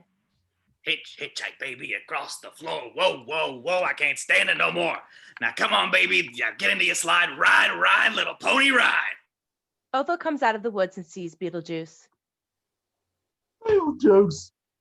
Close on Beetlejuice. He turns his head sharply. His point of view. Otho is standing at the edge of the woods, staring at him. Beetlejuice. Beetlejuice executes a disco move, jerking out his right arm and pointing straight at Otho. Otho is suddenly blown back into the woods as if punched by a 1,000-mile-an-hour wind. Two stone teenagers see him fly by. This is some Bitch and read, dude. Exterior woods, night. Otho flies into a thorn bush. He gasps for breath. Exterior lagoon shore party, night. Close on, Beetlejuice face. His eyes glow red. Exterior woods, night. Otho bursts into flame. Exterior lagoon shore party, night. Close on, Beetlejuice, the band, and the drunk, stoned, happy party dancers. Shake, shake, shake your tail feather, baby.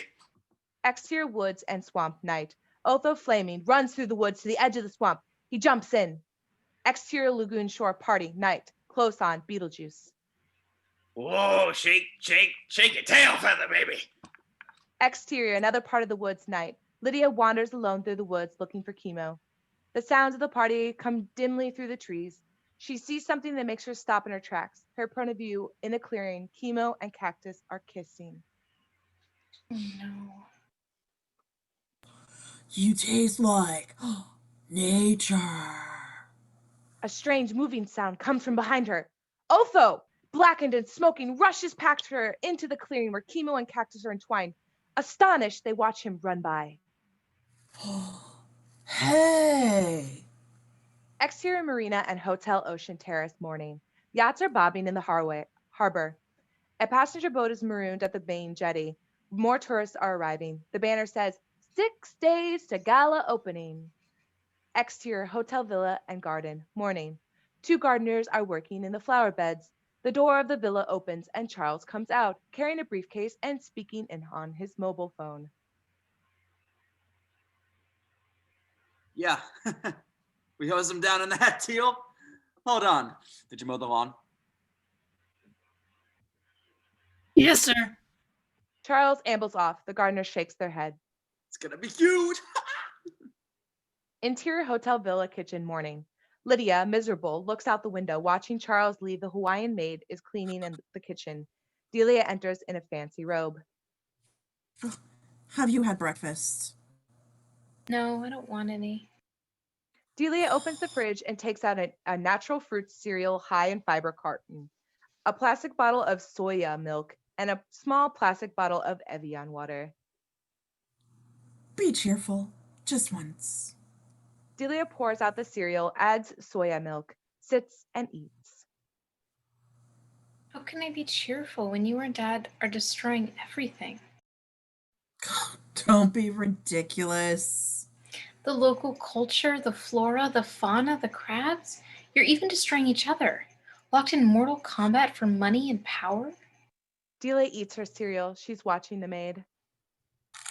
The human race is the worst disease ever to infest this poor, beautiful planet. The sooner we wipe ourselves out, the better. Are you using the recycling bags? Yes, ma'am. Oh, what goes where?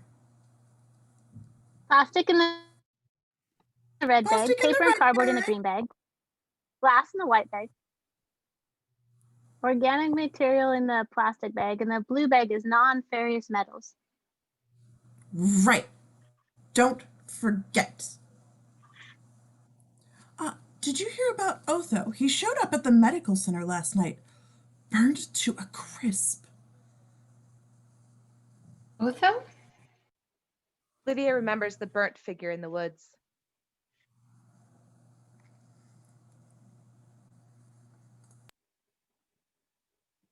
Delia crosses to the sink, lays down her spoon and bowl, then puts the empty plastic bottle of Evian down the garbage disposal. Lydia winces at the noise of the garbage disposal. Exterior hotel beach day. It's a beautiful day.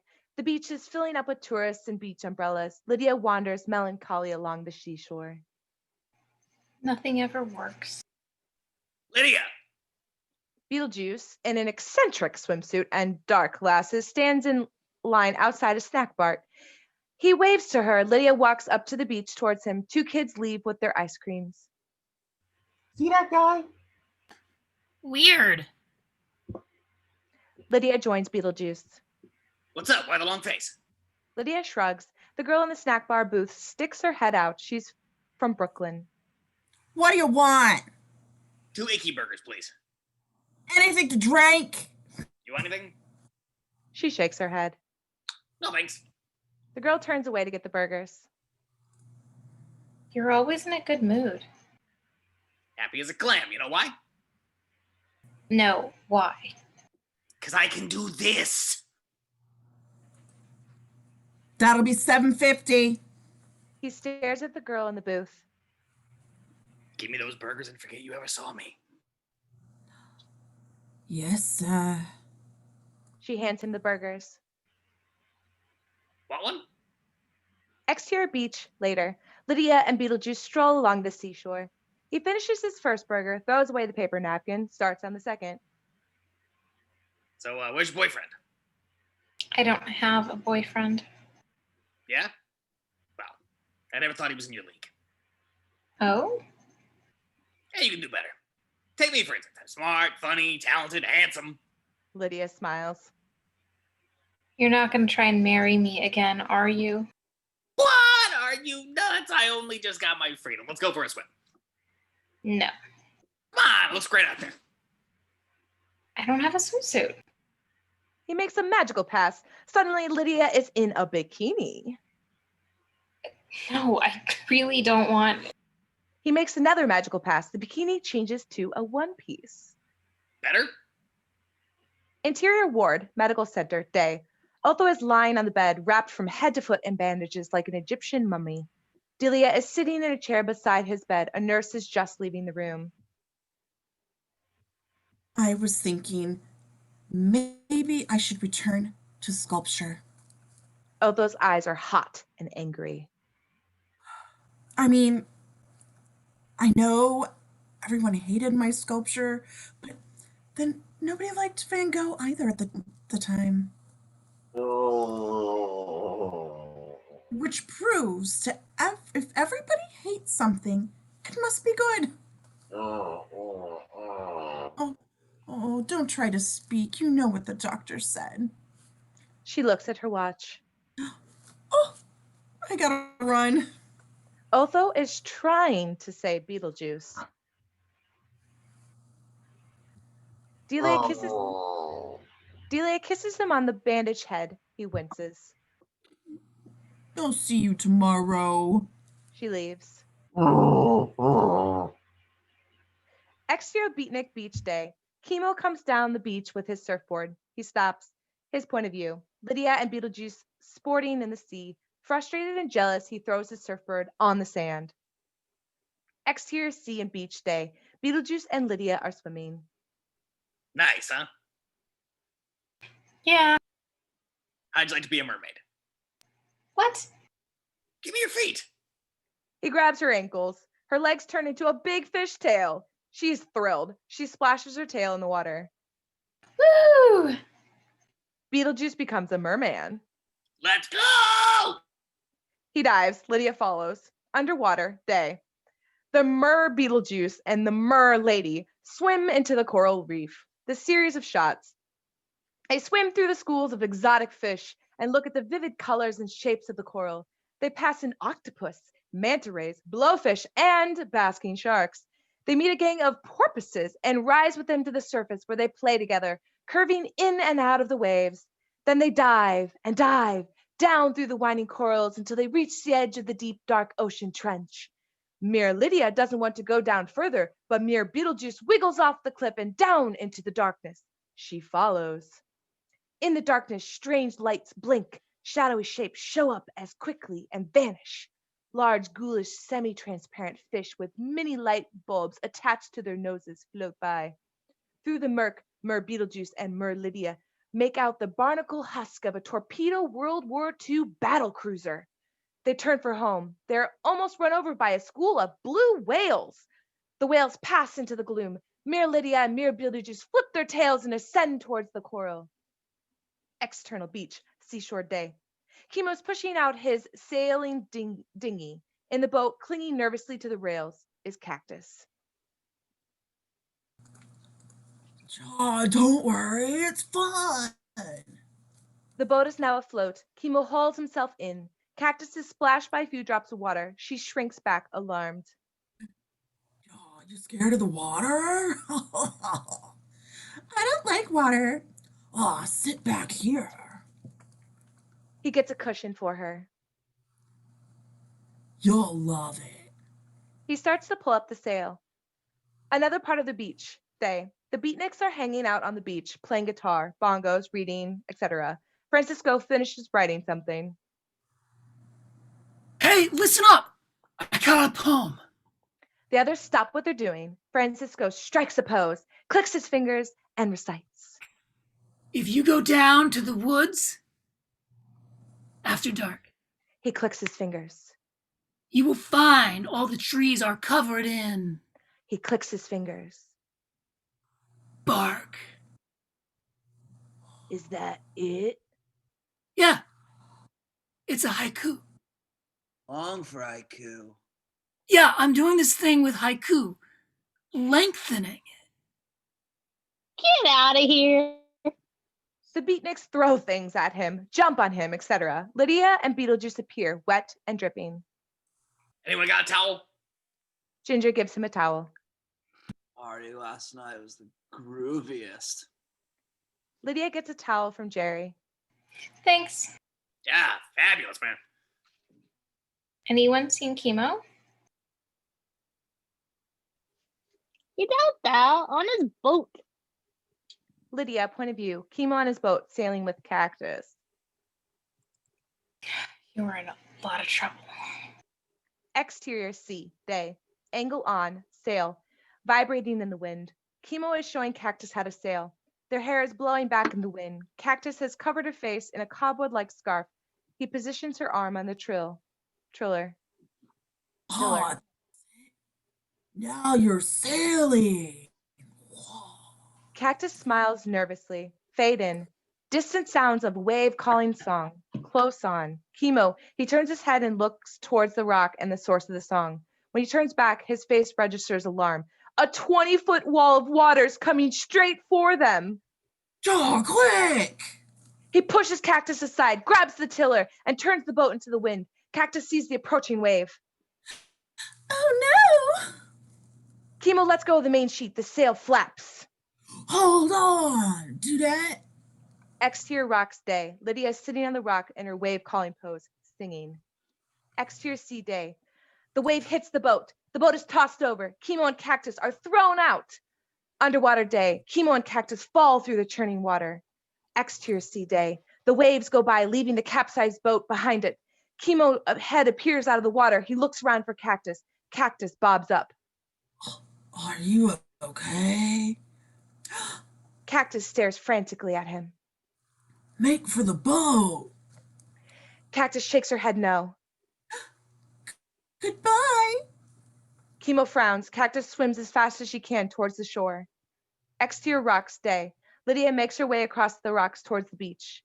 Exterior sea day. Kimo reaches the capsized boat and grabs a hold of the painter. Exterior, another part of the beach day. Cactus comes out of the sea. She is half woman, half Joshua tree. She limps up the beach, becoming more and more tree as she goes. By the time she reaches the beach, she is almost all tree.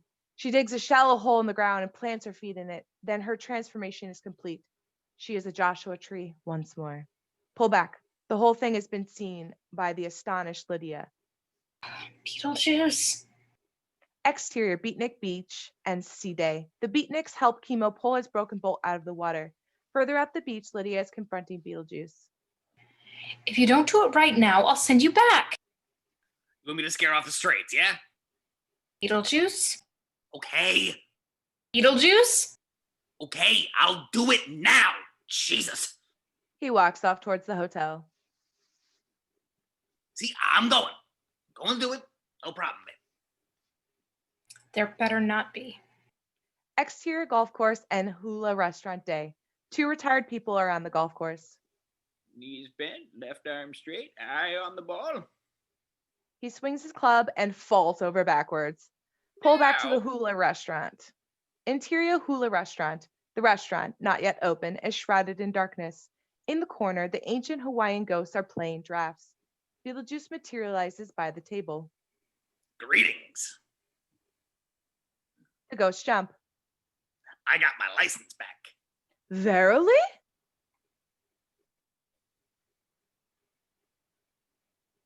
Joyful tidings. You will exercise the barbarian? Maybe. Got any potions? What manner of potion? How about a love potion? Exterior ranch house day. Kimo is repairing a chicken house with hammer, nails, wood, and saw, surrounded by chickens. Lydia approaches. Hi. Oh, hi. How's your boat? Wrecked. Pause. Lydia hopes Kimo will volunteer something, but he doesn't. He concentrates on patching up the chicken house. So, you're fixing up this chicken house? He ignores her. Are you sore at me? You called that wave. Yeah? Well, I'm sorry. You could have gotten us both killed, man. Hey, dudes. Beetlejuice is approaching with a 4-pack of beer bottles. It's all set. I cast the spell pretty soon now. Boom! The big payback. Have a drink. He pulls out the beer bottles. What's he talking about? Beetlejuice squats down beside them and magically flips off the tops of the beer bottles. Monty is using his magic to, Any moment now, they'll be hightailing it back to suburbia. He lifts up his beer bottle. You're kidding. Nope. He raises his beer bottle in a toast. To Kanuka, an island saved by a rapidly globaling world. Kimo and Lydia drink. Beetlejuice watches Lydia. She goes goofy as the love potion hits. You mean they're like all gonna leave? Yep. A momentarily dull twinkle of tiny stars occurs around Lydia's head. She stares at Beetlejuice, dumbstruck. Are you a Kahuna? Kind of. Want to go for a drive? Lydia straightens up, suddenly infused with a sense of purpose. I'll see you later, Kimo. I'm going for a drive with Monty. Beetlejuice takes Lydia's beer bottle and puts it in his pocket. Oh. See you, pal. They walk off together. What? What the hell's going on? He slams his hammer into the roof of the chicken house. Exterior slope of volcano, dusk. A spectacular Hawaiian sunset. Pullback. Beetlejuice and Lydia are sitting halfway up the volcano. Below them, on a dirt road, is parked an old army jeep. Beetlejuice has his arm around her. They gaze at the sunset.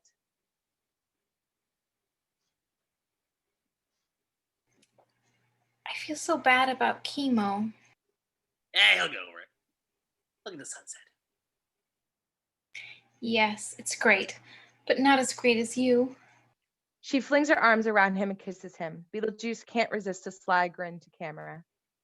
Interior kitchen afterlife. Rita is vacuuming the Venetian blinds. She sighs and turns off the vacuum cleaner.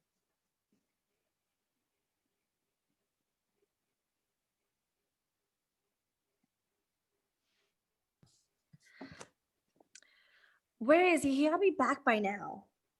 She goes into the bedroom. Interior bedroom afterlife. Rita picks up a magazine and flops down on the bed. She opens the magazine called Vague and flicks through it. She sighs. Oh well. She gets up and steps out of the bedroom. Interior kitchen. Or is it? Rita steps into the kitchen, but it has gone. There's nothing there, just whiteness. Oh no, the void. She falls out of the frame. Exterior hotel, Ocean Terrace, morning. 2 Hawaiian stewards are changing the banner to read 5 days to Gala opening. Interior main office day. Charles is busy at his desk. Lydia enters with Beetlejuice, who now looks like a parody of a rich Texan. Dad, Be important. this is Monty Exxon. Beetlejuice extends his hand. How do? Charles shakes his hand reluctantly. He has something to say. Mr. Dietz, it'd be mighty fine if you gave me your blessing to me and your sweet little Lydia here. See, we're aiming to get ourselves tied, right, sugar? Charles is shocked. You mean married? You bet. Isn't this kind of sudden? It only takes a moment to fall in love. How long have you two known each other? Oh, just a few days, sir, but heck, I believe in listening to my heart. And my heart said to me, this woman ain't after your money. She loves you, soul and body, for what you are. And she'd love you even if you had no more change in your fronts than a $2 bill. Love won't let me wait. There is something vaguely familiar about Monty to Charles. Did we meet before? I don't believe so, sir. But I have a notion that you know my Uncle Jim Crybaby Travis. Crybaby's your uncle? Sure is. Well, why, he dangled me as a child. He did what? Dandled me, sir. On his name. Oh. Charles looks at Lydia, perplexed. You really want to get married? I do. Charles is stunned. Interior bedroom suite, hotel villa, dusk. Delia is working on the cross-country ski simulator. Charles, in a t-shirt and shorts, is on the exercise bike. Family's in oil. Do I know the Exxons? Where are they from? Alaska, I think. Oh, well, if she loves him. We've known each other a few days. How long did we know each other before we got married? Yeah, but look what happens. We're getting divorced. We could have the wedding Friday. Friday, but that's the day of the opening. Exactly. Think of the publicity. Daughter of the Dietz Empire marries the Prince of Exxon. It's a great idea. We could have the wedding straight after the surfing competition. Exterior Hotel Ocean Terrace Day. The banner says, Gala opening today. Exterior Beatnik Beach and Sea Day. The sea is full of surfers. The beach is crowded. An observation stand has been built on which sits 3 judges at trestle tables. They watch the surfers through binoculars. They mark down points on their pads. The wall behind them is emblazoned with words, Dietz Paradise Surf Compo. There are 2 stands of sport clothes manufacturers, Sporty and Beach Togs. The Slicks PR men and their Sports Illustrated model assistants are giving out free t-shirts with their logos. News and magazine photographers with huge telephoto lenses are taking pictures of the surfers. 2 presenters with 2 TV news crews stalk the beach. Angle on, judge stand. Delia and Lydia are seated with the judges. They are looking through binoculars. Charles appears from the back of the platform and ushers in 3 men. He signals to a steward to bring an extra chair. Delia looks up expectantly at the new visitors. They all have a lei around their necks. Gentlemen, this is my wife Delia. Hello. Mr. Yashimoto, our chief shareholder and #1 source of inspiration. Mr. Yashimoto takes her hand and bows. Larry Wasteland, Secretary of the Environment. Call me Larry. How are you? Heard a lot about you. And Mr. Wayne Newton. Howdy. They shake. Oh, very pleased to meet you. I'm a big fan. And this is my daughter, Lydia. Lydia smiles, vacant. I hear you're getting married today. Lydia nods, smiling like a Moonie.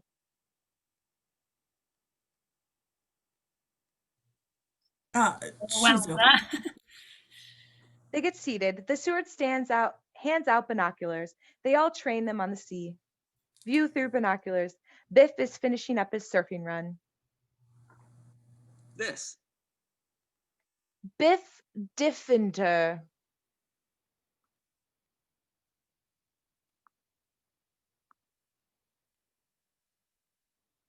Way to go, Biff. Yeah, let's go. Haul ass, brah.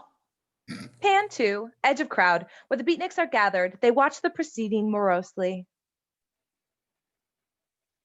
What are we doing here? Why don't we split? This is our beach, man.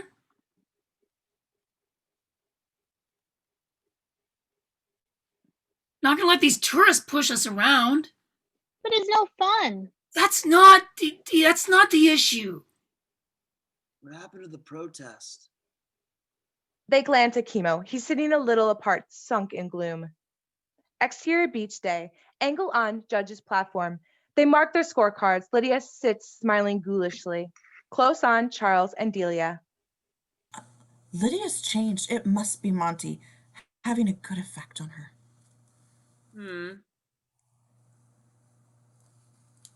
Up next. Monty Exxon. Exterior beach and sea day. Beetlejuice surfs effortlessly on one leg. He smiles and waves to the spectators on the beach. He shifts around on his board and surfs backwards. The spectators applaud. Angle on Beatniks, watching. Francisco is watching through binoculars. Kimo? Look at this. He hands Kimo the binoculars. View through the binoculars. Beetlejuice is surfing on his hands, holding the sides of the board with his legs in the air. Then he shifts his weight onto one arm and surfs one-handed, waving to the crowd with the other hand. Angle on, sporty stand. The PR man is looking through the binoculars.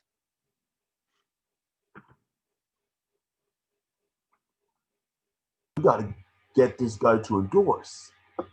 Close on Kimo. He lowers the binoculars, his face grim. Beetlejuice flips back into a regular surfing position and finishes his run.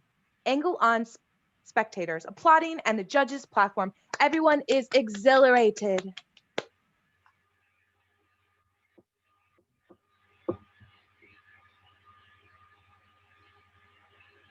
Yay, Monty! I guess we know who the winner is. Outstanding! Ginger stretches up to give Judge 3 an entry form. I never cared too much for surfing. Now, water skiing, that's great. Especially if you have one of those big diesels with a lot of kick. We got a late entry here. Kimo Violi.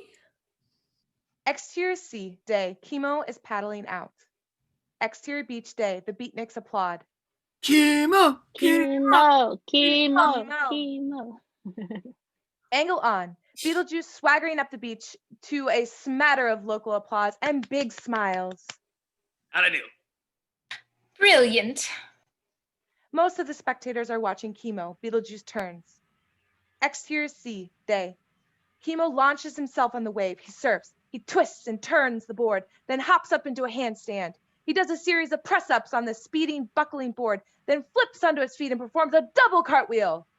External beach day. The spectators stand and applaud, amazed. See Beetlejuice, outraged. External sea day. Kimo almost loses balance coming out of a cartwheel, but regains control and goes into a high speed through the tube. External beach day. On the judges' platform, all except Lydia are glued to Kimo's performance. External sea day. Kimo speeds through the tube like a bullet, coming out the other side. His board leaves the water. External beach day. The spectators gasp. This looks to be a spectacular wipeout. External sea day. But Kimo stays in control as the board hits the surf. He twists the board confidently, then sweeps into the beach. External beach day. The spectators applaud vigorously. Angle on judges' platform.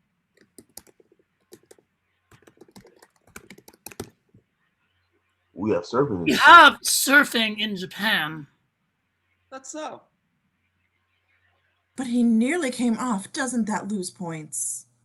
Judge 2 is looking through his binoculars. Not over yet. View through binoculars. Beetlejuice catches a wave. External sea day. Beetlejuice leaps into the air, does a double somersault, and lands on the board. Then he grabs the side of the board and somersaults with the board. He goes into the tube and disappears from view. Then he bursts through the curling wall of water and surfs to the top of the wave, performing a series of Michael Jackson-style moonwalking steps on the fast-moving board. Then he flips over and surfs on his head. Exterior beach day. The spectators are too stunned to applaud. External sea day. Beetlejuice surfs down the breaking wave into the churning surf, only to shoot up a second later into the air. Launched like a missile, he flies towards the beach. External beach day. The spectators scatter as Beetlejuice hits the beach at speed and snowboards through the sand to the foot of the judge's platform. Aloha. External beach day later. Kimo, morose, and unhappy. Beatniks leave the beach. Angle on judge's platform. The platform is surrounded by spectators. Lydia holds the award, a small silver model of the main hotel building. Beetlejuice steps up. She presents him with the award and kisses him. Everyone applauds. She's chosen well. Charles nods in reluctant assent. Interior lobby, Tiki Casino, day. A few tourists drift into the Tiki Casino. The entrance is flanked by two demonic island statuettes. Internal Tiki Casino, day. A few matrons are playing the slots. Behind them are the gaming tables, blackjack, roulette, etc. Internal Tiki Lounge day. A crowd is gathered, sitting at a long bar and at tables in an area done up Hawaiian style with a fake palm trees, statues of hula girls, and large Polynesian canoe. On the stage are chairs, a piano, and some musical instruments waiting for the musicians to return. Standing at the microphone is Larry Wasteland. I think Charlie is going to be very much of an asset both to me and to Kanuka and to himself as time progresses. Charlie Dietz brings a certain style with him that's good. It's polished, it's smooth, it's popular, and I think it's ultimately going to make him successful in Hawaii. Ladies and gentlemen, Charles Dietz. He steps back clapping. The audience applauds. Charles steps out of the shadows to the microphone. Thank you, Larry. Well, first, I'd like to thank all of you freeloaders for making it over here today. Laughter and applause. And I'd like to thank my wife, Delia, who has helped to put this very special gala day together. And we should all thank her for her work on the environment. The audience applaud. Close on, table near the stage, Delia is sitting with the glassy-eyed Lydia and Beetlejuice. People at the surrounding table smile and nod. Delia nods back graciously. And I hope you all got your tickets for the banquet. 3 photographers and 2 camera crews are filming at the foot of the small stage. I think I can safely say that it's going to be humongous. There will be great music. We have Wayne Newton. Applause. We have 4 different bands, fabulous food. A tribal chieftain from Sarawak will carve exotic meats to the rhythm of drummers imported from Africa. Incredible acrobats from Poland, exotic dancers from Vegas. Applause. But alas, I have to leave now to perform a sad duty. Something every father knows will happen someday. I will have to give away my daughter in marriage. Huge applause. Lydia, she's here somewhere. Lydia! Come on up here and bring that good-for-nothing rascal with you. Angle on Delia's table. This is so embarrassing. Oh, come on, don't be shy. The audience laughs and applauds. Beetlejuice and Lydia head for the stage. My daughter Lydia, ladies and gentlemen. And my future son-in-law, oil king and surf champion, Monty Exxon. The camera crews and photographers film them. Beetlejuice and Lydia get up on stage, definitely bowing and smiling. Exterior hotel grounds dusk. A group of guests pass a pool and jacuzzis and a sign saying Wellness and Fitness Center. 2 Hawaiians are cleaning the pool. Across the courtyard, 2 carpenters on ladders are hanging a sign. Joy disclothet. The guests gather outside the entrance of the Golden Dollar Ballroom. Interior ballroom dusk. The ballroom has been set for a wedding, with rows of seats, a center aisle, and flower arrangements. There are about 30 guests all standing.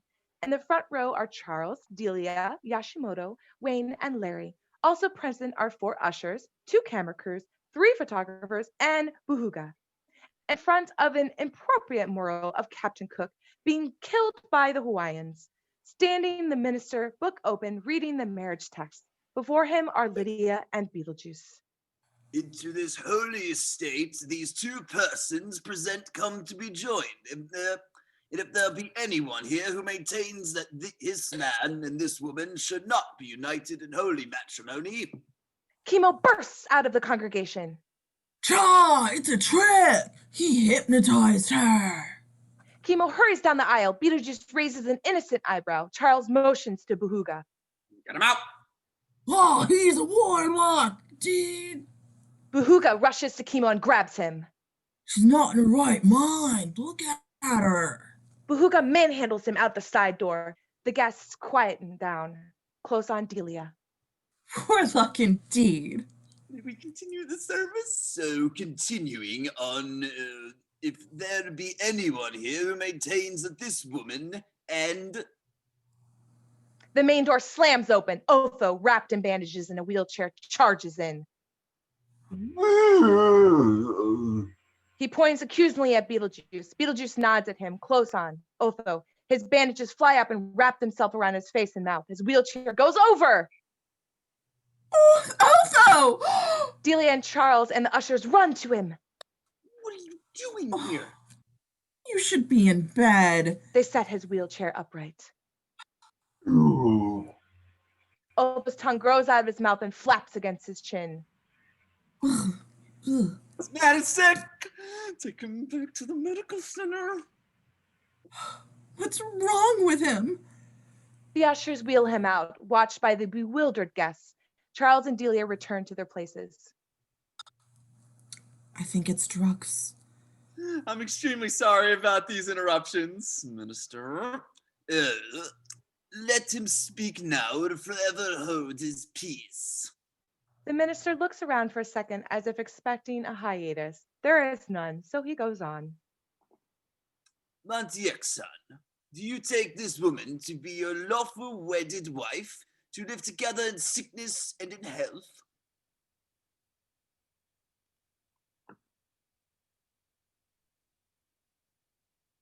Stop the wedding! He's already married!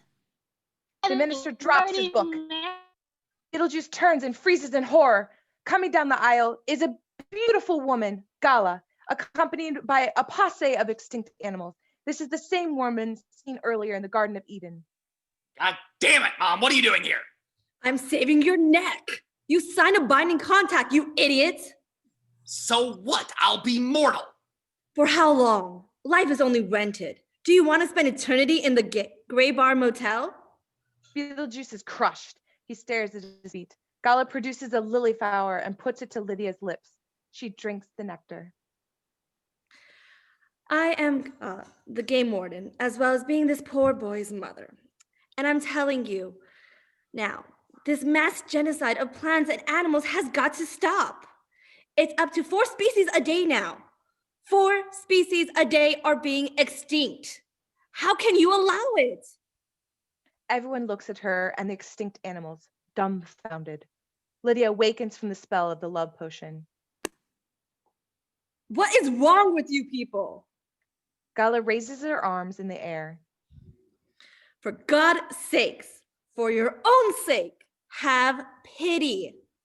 Gala and the extinct animals disappear. The guests are perplexed. How did he do that? Incredible. Was that your mother? That's 1 for the money, I don't get it. 2 for the show, What's going on? 3 to get ready. God. And 4 to Beetlejuice's head suddenly grows as big as the wall. go! The horrified guests make for the exits.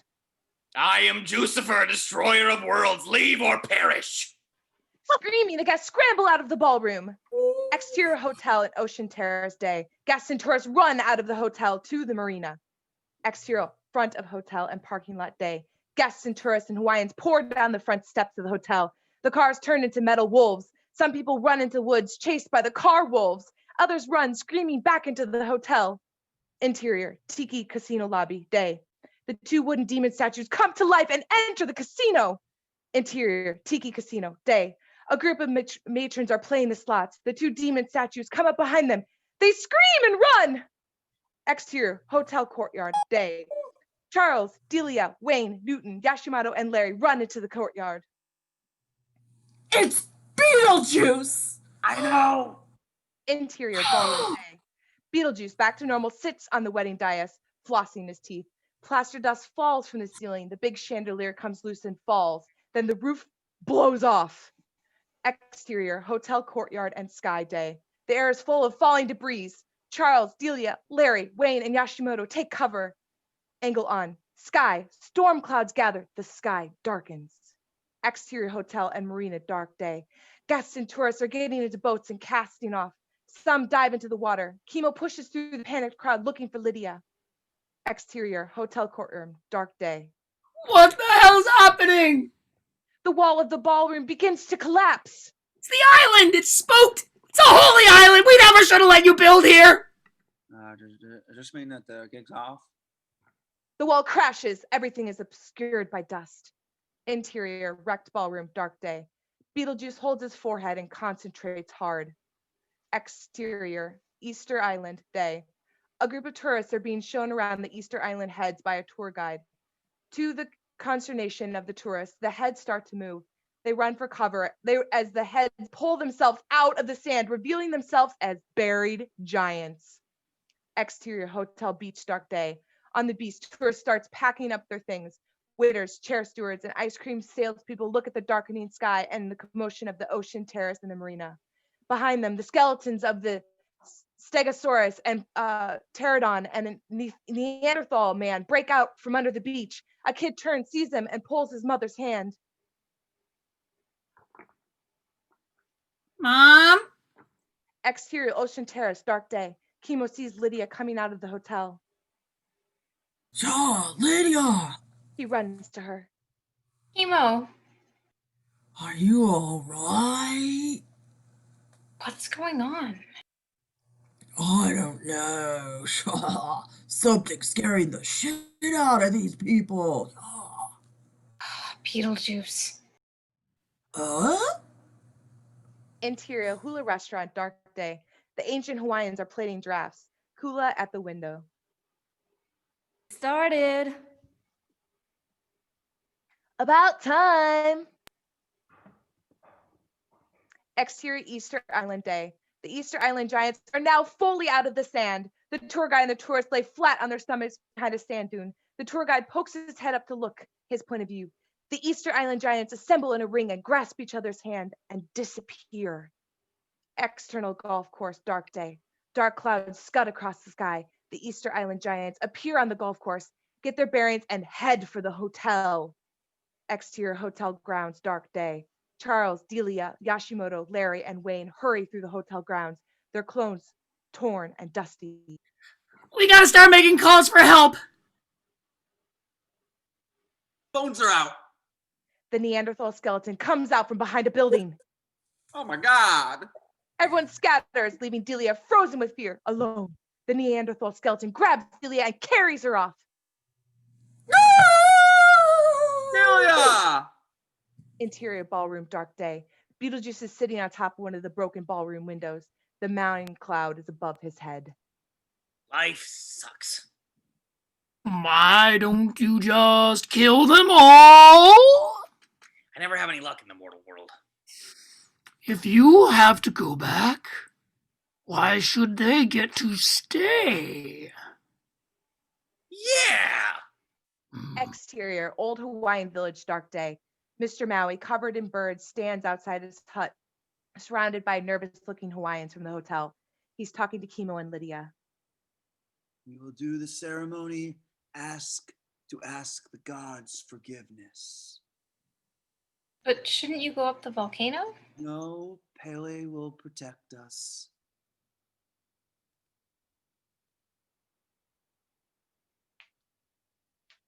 And the animals? And the animals? Mr. Maui nods. Go quickly.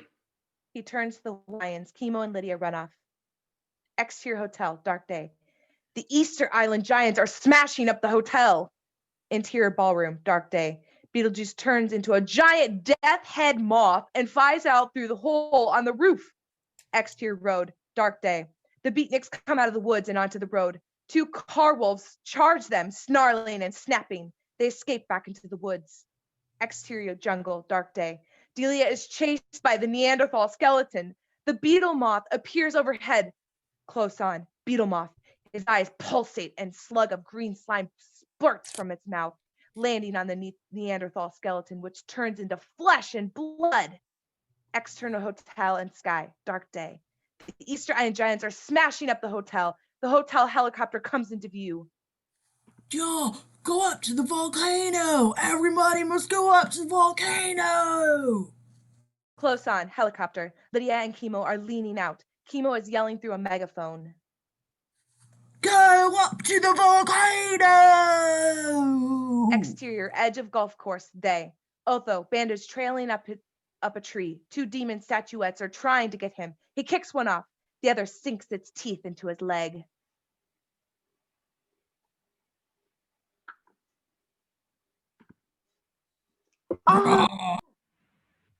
Exterior jungle and cave entrance, dark day. The Neanderthals carry the terrified Delia into a cave.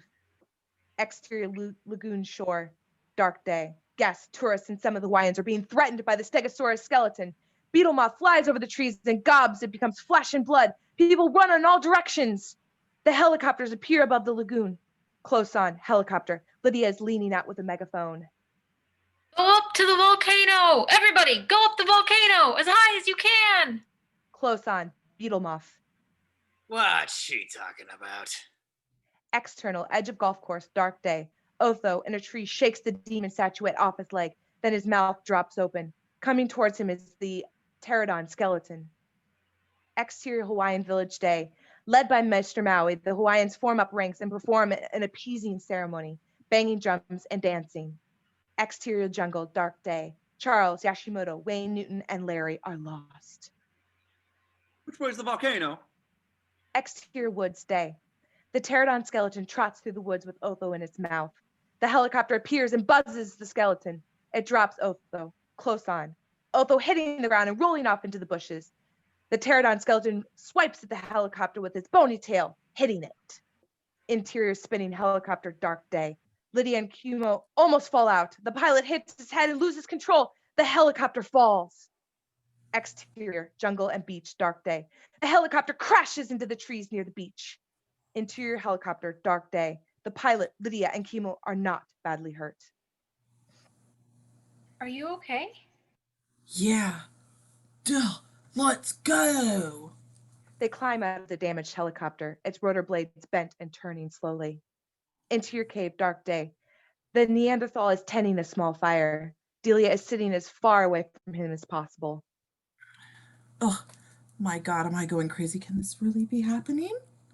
The Neanderthal gives her a dead partridge.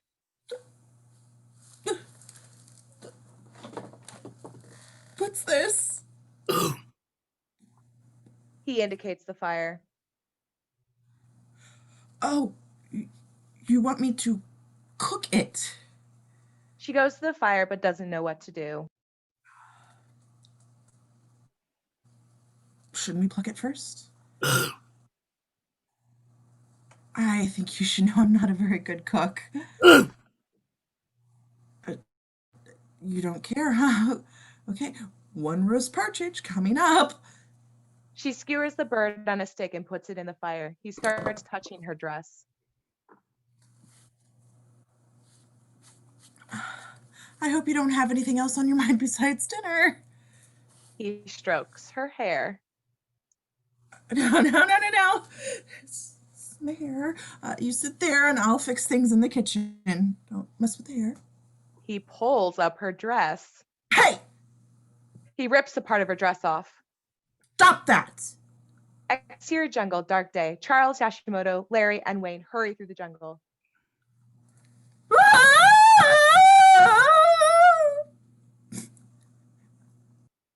Oh my God, that's Delia! Interior cave, dark day.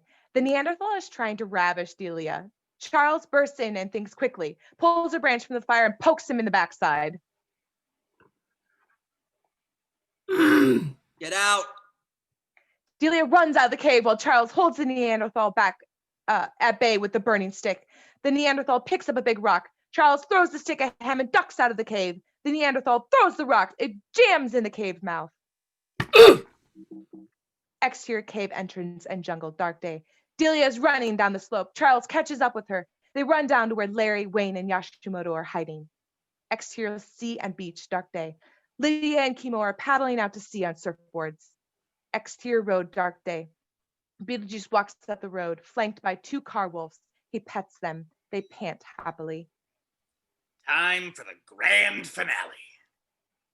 He puts his fingers to his lips and whistles. Exterior hotel, dark day. The Easter Island Giants stop wrecking the hotel and turn in the direction of the whistle.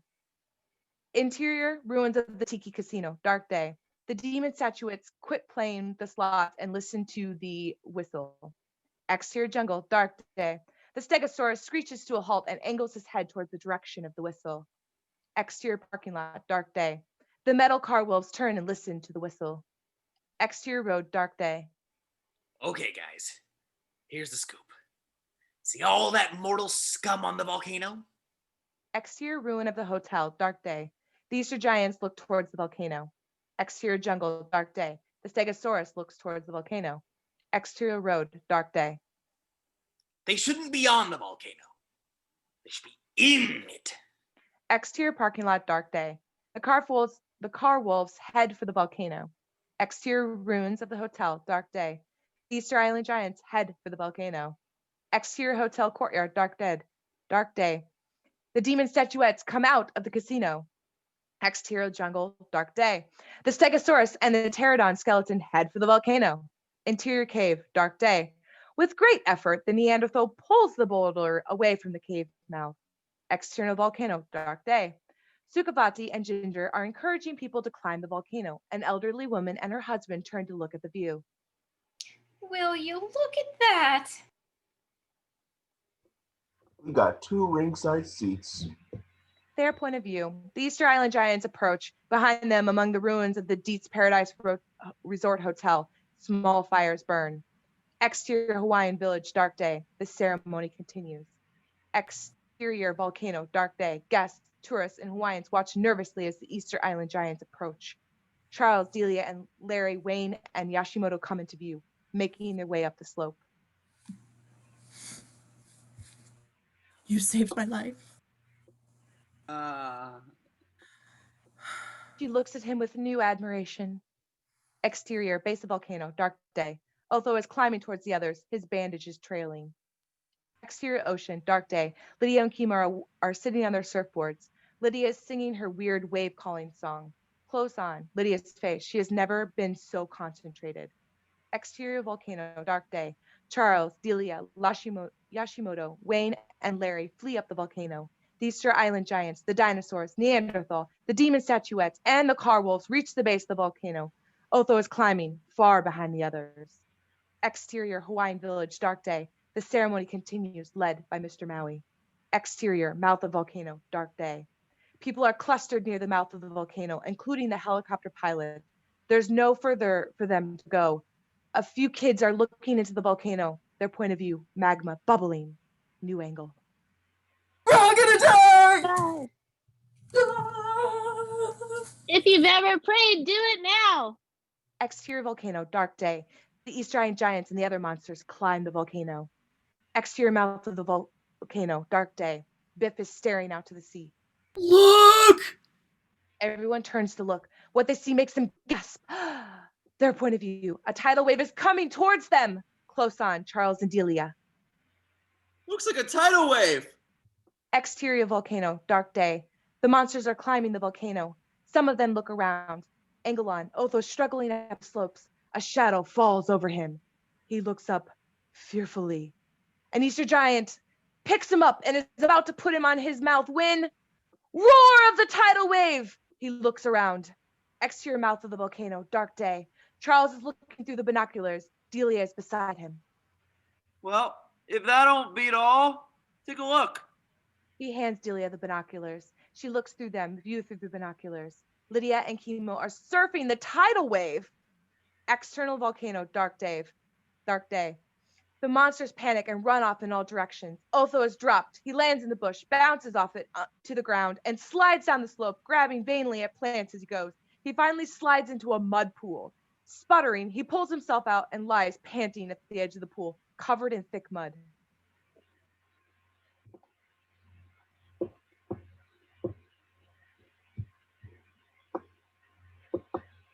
I'll die soon and it'll all be over.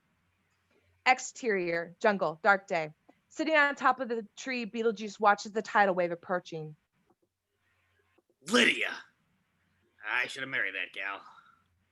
Exterior, tidal wave, dark day.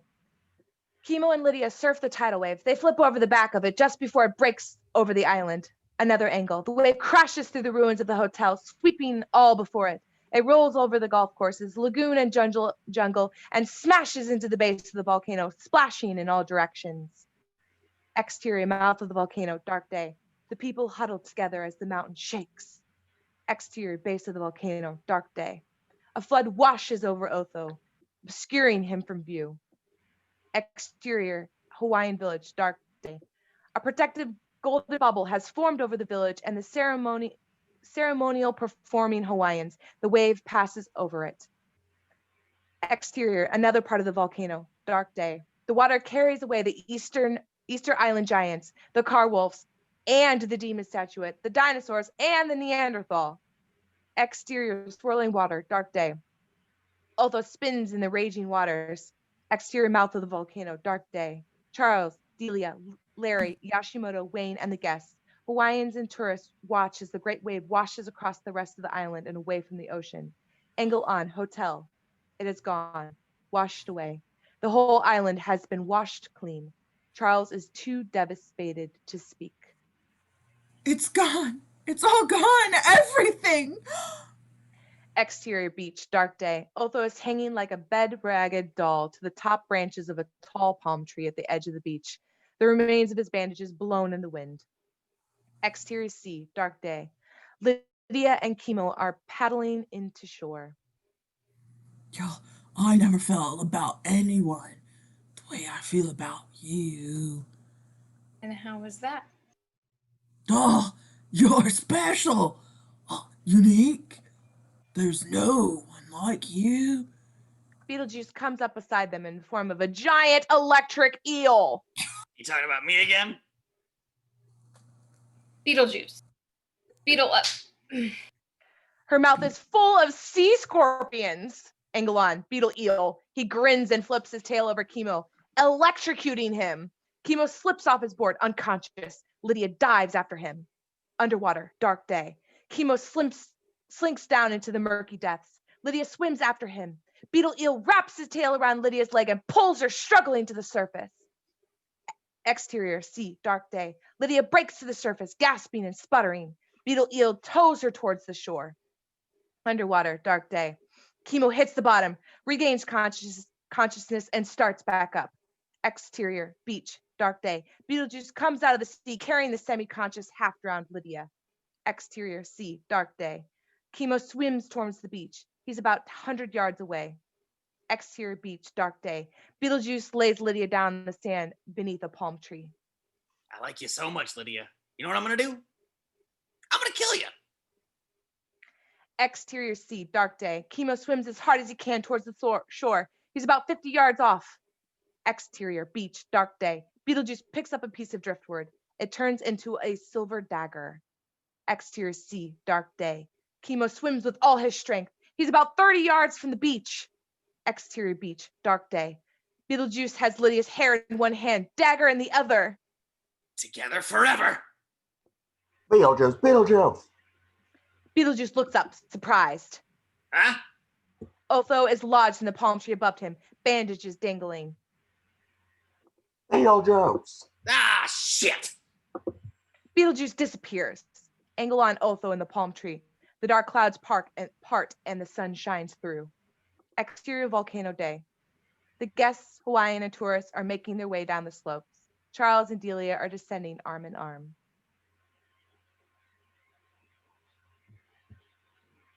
Are we insured? Oh, yes. What do you do with the island now? Beats me. It's no good as real estate. Not after this. Interior Afterlife supermarket.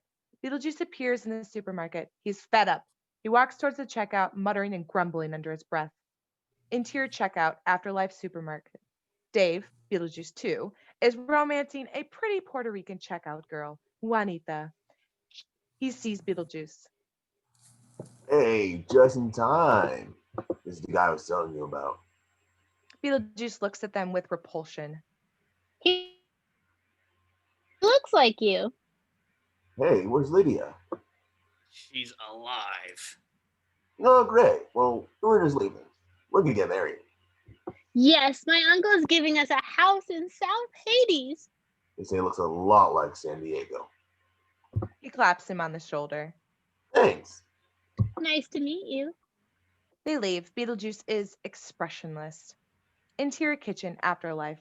Rita is sitting at the kitchen table. She's been weeping. Sound of the door opening. She looks up. It's Beetlejuice. He closes the door, takes off his jacket, and hangs it on the back of the door. We're late.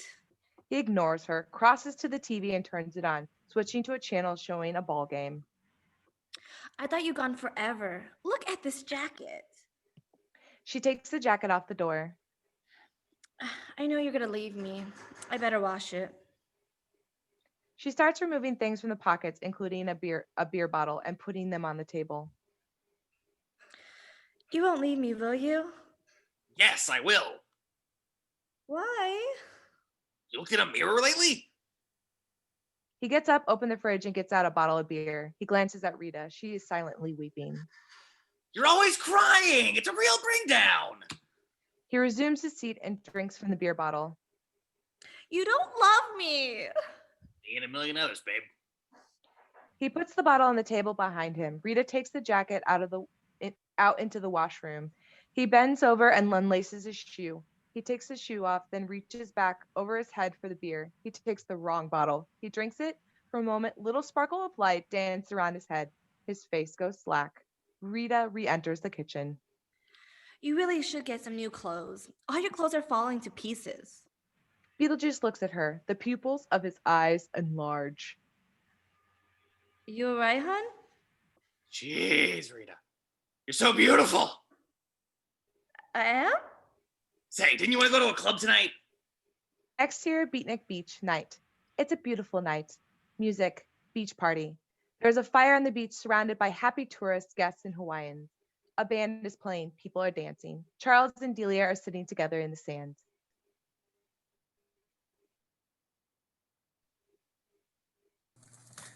Hey,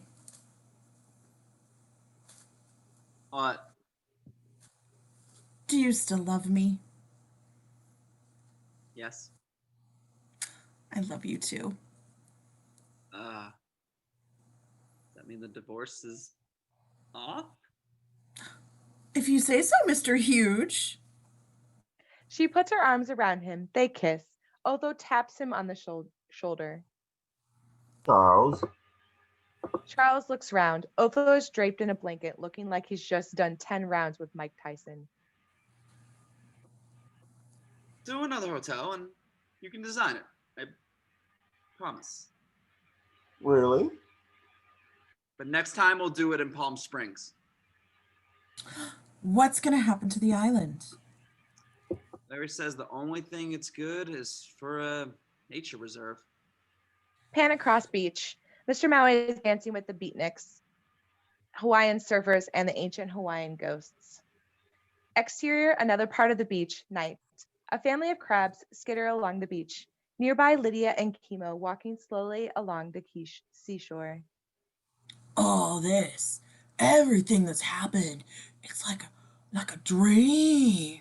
It's like we've been sucked into some great cosmic conflict. Yes. Was there really a Beetlejuice? Is there a moon? Is there a sky? Are there nightmares?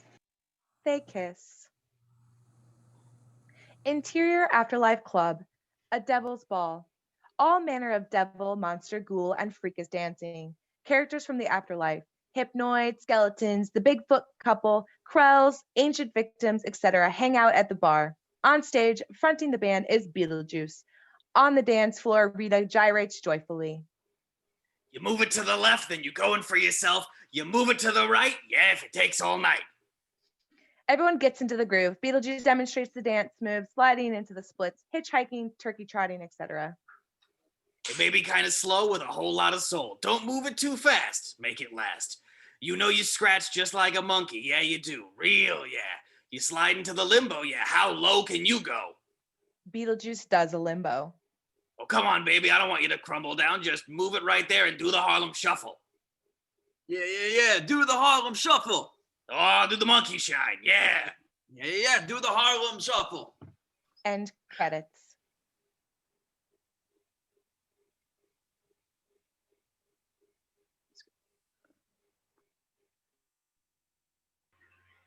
Yeah, do the Harlem Shuffle. Sorry. Hitchhike, baby, across the floor. Whoa. I can't stand it no more. Now, come on, baby, get down on your slide. Ride, little pony ride. Yeah, shake. Shake a tail feather, baby. Ooh, shake a tail feather, baby. Fade out. The end. The end. And on that weird ass final note, thank y'all for watching, and we'll see you at the next one.